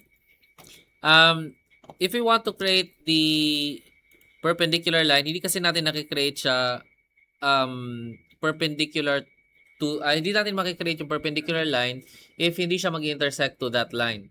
So, before we can do the perpendicular line here, kasi yun yung necessary for the point view, no? Ang gagawin natin is, lalagay muna tayo ng projection line of our line here. So, extend lang muna natin yung line. We make a projection line. And to make sure na this extension is the same angle as this line, ang gagawin natin is, we hover over the line. Hover natin until lumabas yung parallel symbol. And now, we can track the parallel or the extension. So ito, sure tayo na extension talaga siya. So again, ulitin ko lang yon. So, I hover over this one. Connect mo na sa isang endpoint. Hover over the line until lumabas yung parallel symbol. And now, I can track the extension or the parallel tracking. So from here, since naka-track na yung parallel, I can just create the comfortable distances sinasabi ko kanina. Again, ang gusto ko is around 10 to 20 millimeters. Pero hindi naman siya absolute, no? Basta as long as there is enough space and hindi masyadong malayo yung ginawa nyo. So ako, somewhere dito will work. Then track the perpendicular. Ito, perpendicular direction. Then click like so. And now, I can make a text. And we'll make it parallel dito para naka-rotate din siya. I'll say ARP2 sa right side, then ARP1 sa left side. And if I press Control-Enter, it should have the correct orientation. Okay? So, ito. Last step is to measure the distance. Ito, this distance should be the same as this distance, no? Kasi sinadya natin na parallel siya. So now, if I copy this, I can mark the point and I'll use final answer na dito. Let's mark the point, PO. And we can also trim this. Mark the point. This is now. And sabi natin, kung sino yung closer point, siya yung nauuna sa label, no? So, this is line CD, DC, I mean. And we say point view siya. We enclose it in parentheses, no, to show na point view siya. And Control-Enter to exit out. So now, that's how you create the point view. Again, hindi natin gagawin tong ano, no? Drawing an adjacent reference planes kasi we've already seen what it does. Pagka nag-draw tayo ng adjacent plane to a point view, ang lumalabas is a true length. Last page natin. Again, medyo mabilis yung pace ko ngayon pero I think most of you are in the zone na din. So, mukhang nagagawa nyo naman siya, no? In case may gusto kayong i-review na technique, you can always, again, just review the recording, watch it in 2 times speed siguro para kung may gusto kayong makita na technique na, ano, no, na ginawa ko in this particular session. Okay? So, dito, ang sabi natin na technique for edge view is that when one of the lines that is contained in a plane is shown in its point view, automatic nagiging edge view yung buong plane. So, in this particular case, si 1, 2 is conveniently parallel to the fold line, which means that 1, 2 here is actually in its true length. True length siya. And I'll label it with TL para maalala ko na true length nito. Okay?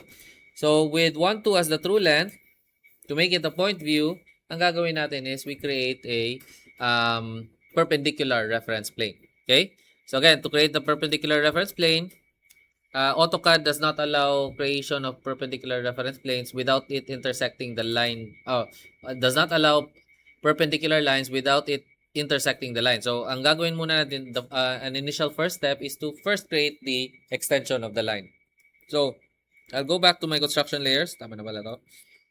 Tapos, create lang ako ng extension of the line by clicking one of the endpoints. Tapos, hover over the line itself para matrack yung parallel. Ito, parallel.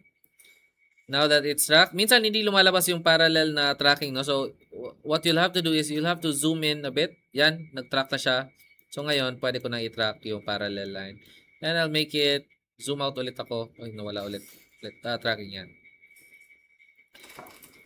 Yan. And now that I have the extension or the projection line, pwede na ako mag-create ng ARP ko. So, I'll make it somewhere dito. Make it perpendicular to the extension or the projection line. And this now is perpendicular to the true length, which makes it such that magiging point view na si true length dito. Okay? Balik tayo sa construction lines.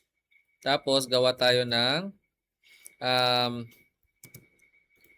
perpendicular line dito. And mukhang bitin tong line na to. No? So, we'll have to extend this. Lengthen lang natin. Like so. Para pwede natin ma-product yung perpendicular. Yan. And I think pwede na tayo mag-measure ng distances. So, I'll use the circle tool. Again, make sure na perpendicular distance to. Then copy. This is 1. So, nandito siya. Just trim it. Then, 1 and 2 have the same distance, no? So, ito kasi si 2. Same distance and it's also along the same projection line. So, this one is actually, itong point na to, is the point view of edge 1, 2. Then, I'll copy the distance of point 3, which is this one. Put natin dito. Yan. Can trim it. And we can erase the 2 circles, no? And final answer. Let's connect this one. Let's label this as point 3. Kasi ito naman, this is line 1, 2, no? Because 1 is closer to the reference plane. And again, we say 1, 2 in its point view. Okay? Tapos, we always label na, and I'll use the text tool dito, yung TE, to say that this one is an edge view. So, this is EV. Okay? Next is, once you have the edge view, sabi natin kanina when we did the manual method, no, is from the edge view, gagawa tayo ng parallel reference plane. And yung lalabas, if you created a parallel reference plane from your edge view, ang lilitaw is the true size. So now, using the final answer layer, gagawa tayo ng edge view dito. And by the way, nakalimutan natin i-label yung reference plane natin. No? So I'll label it quickly, TE for text. And follow this angle or rotation.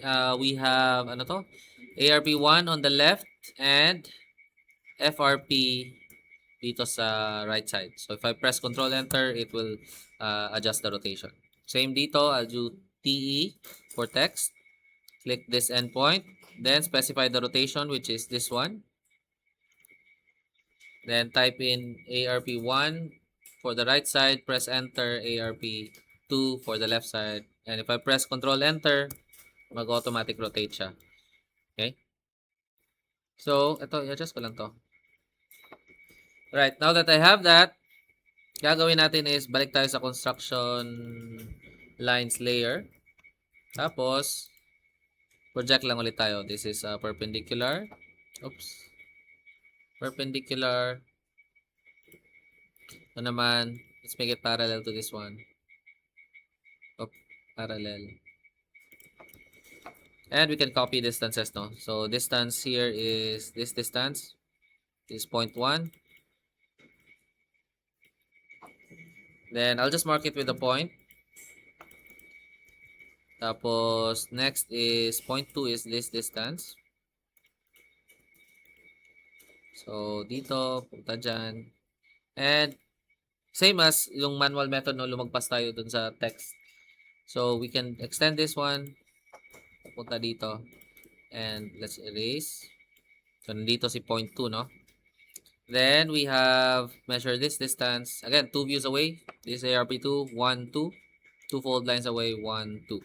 Okay? So, always remember that, no? 2 views away, 2 fold lines away ang basis ng distances.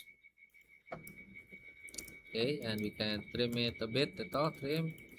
And now we can finalize our answers. I'll switch back to the final answer layer. I'll create a polyline for this. Ito, connect natin with the endpoint. So, this one, I'll have to zoom in.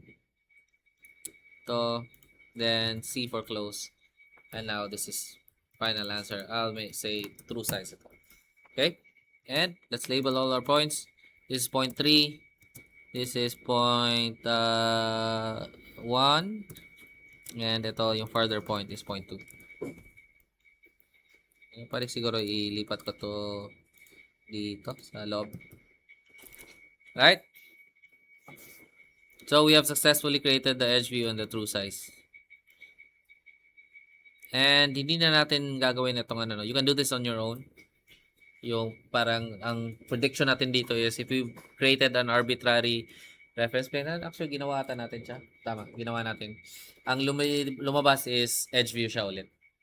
And last is this case wherein wala tayong convenient parallel line. So we'll have to make our own, no? Para makaka-create tayo nung parang helper line natin, which was a true line, and that helper line allowed us to create the point view and finally the edge view. Okay? So, gawa tayo ng construction line layer. Create lang tayo ng line parallel to this one. Hover over the line para mag-parallel siya. Then, track that parallel line until it meets the until it intersects edge 2, 3. Then, we bring it down perpendicular until it again meets edge 2, 3. And that is the location of I labeled it as 1 prime, no? 1 prime. So, gusto ko kasi na para lang mas obvious, no? I like to, especially for mga quote-unquote mga helper lines na to, usually I label it with the prime values, no? Para lang tandaan kung saan nanggaling yung line na yun. So, ito, 1, 1 prime. Ito. I can now connect 1 with 1 prime, like so. And we can extend this one. We can use the EX tool. Parang ganyan. Or we can also lengthen. Pwede din ganyan. Lengthen lang natin. Whichever works better. No? Again, this one is, let's add a text here. Let's say true length siya para lang matandaan natin. And now, I can switch back to final answer layer para ma-create yung perpendicular reference plane to make the true length a point view. Okay? So, comfortable distance away, probably here. Then, track the perpendicular direction, like so. And now, we can create the projection lines. Then, afterwards, mag-distances tayo. So, projection line muna. Perpendicular. Projection line. Can do parallel dito. It's the same. It gives us the same projection line. Then, measure distances. 1, make sure perpendicular siya. That's a perpendicular distance. This one, papunta dyan. That's 0.1. Trim it. Make circle 2. Ito. 0.2 is this one. And let's just trim this.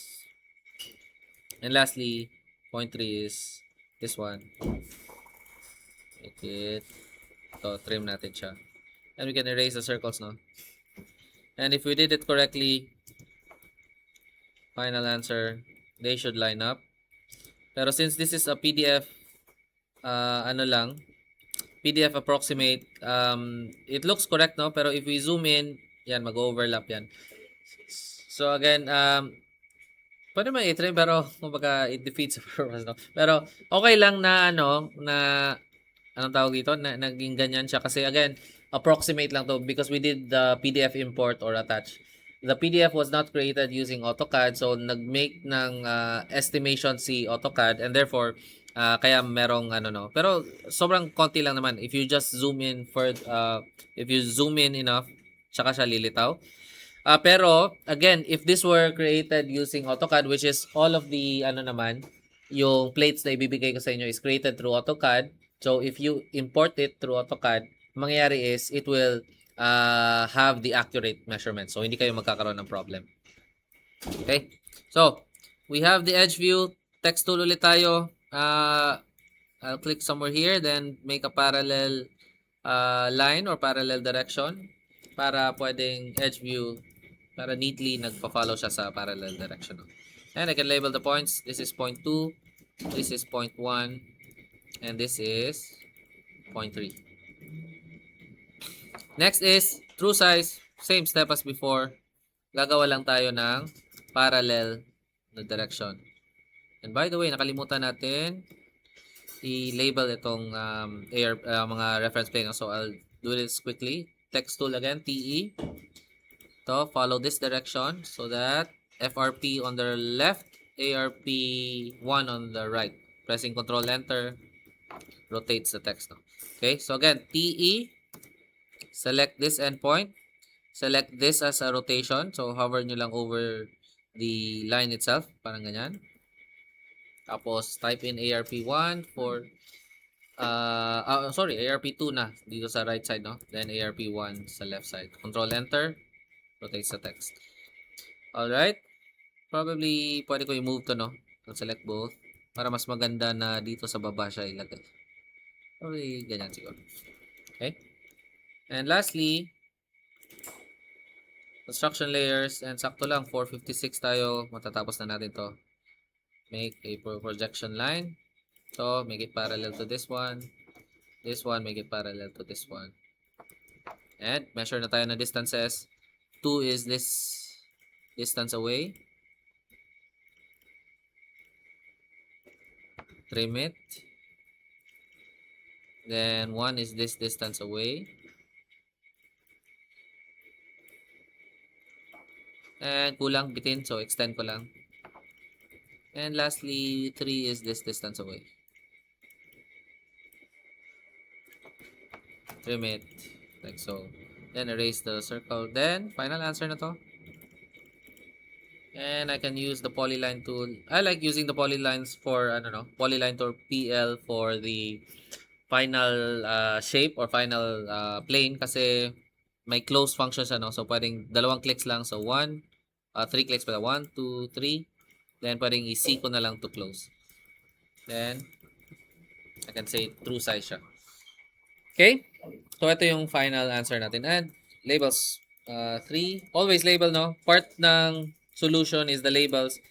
I'll be deducting points kapag kulang yung labels, no? Okay, pero minsan hindi ko na namimiss ko yon. So minsan nakakalusot kahit walang labels, perfect pa rin binibigay ko, no? Pero kung sinipag ako, pwede ko i-check lahat ng sa labels. Okay? So this is the final answer. Pwede ko siguro i-PDF to, send ko sa inyo, or DWG na lang ba? Okay lang ba DWG? Para hindi ko na siya i-PDF. Ano yan? Hindi mag-open? Nga, kasi naka-PDF import, no? Sige, export ko na lang. Try ko over the weekend. Pwede mong may isa mag-remind sa akin in case makalimutan ko. Okay, tapos for now, temporarily, save ko. Ano to? This is worksheet 5. Temporarily, doon muna tayo sa tiny URL natin. Nag-upload. Again, medyo wala pa akong oras gawin yung sa bagong Uble, no? Pero kung nagawa ko na siya, I'll upload everything. Pati yung mga videos na itong mga recordings natin.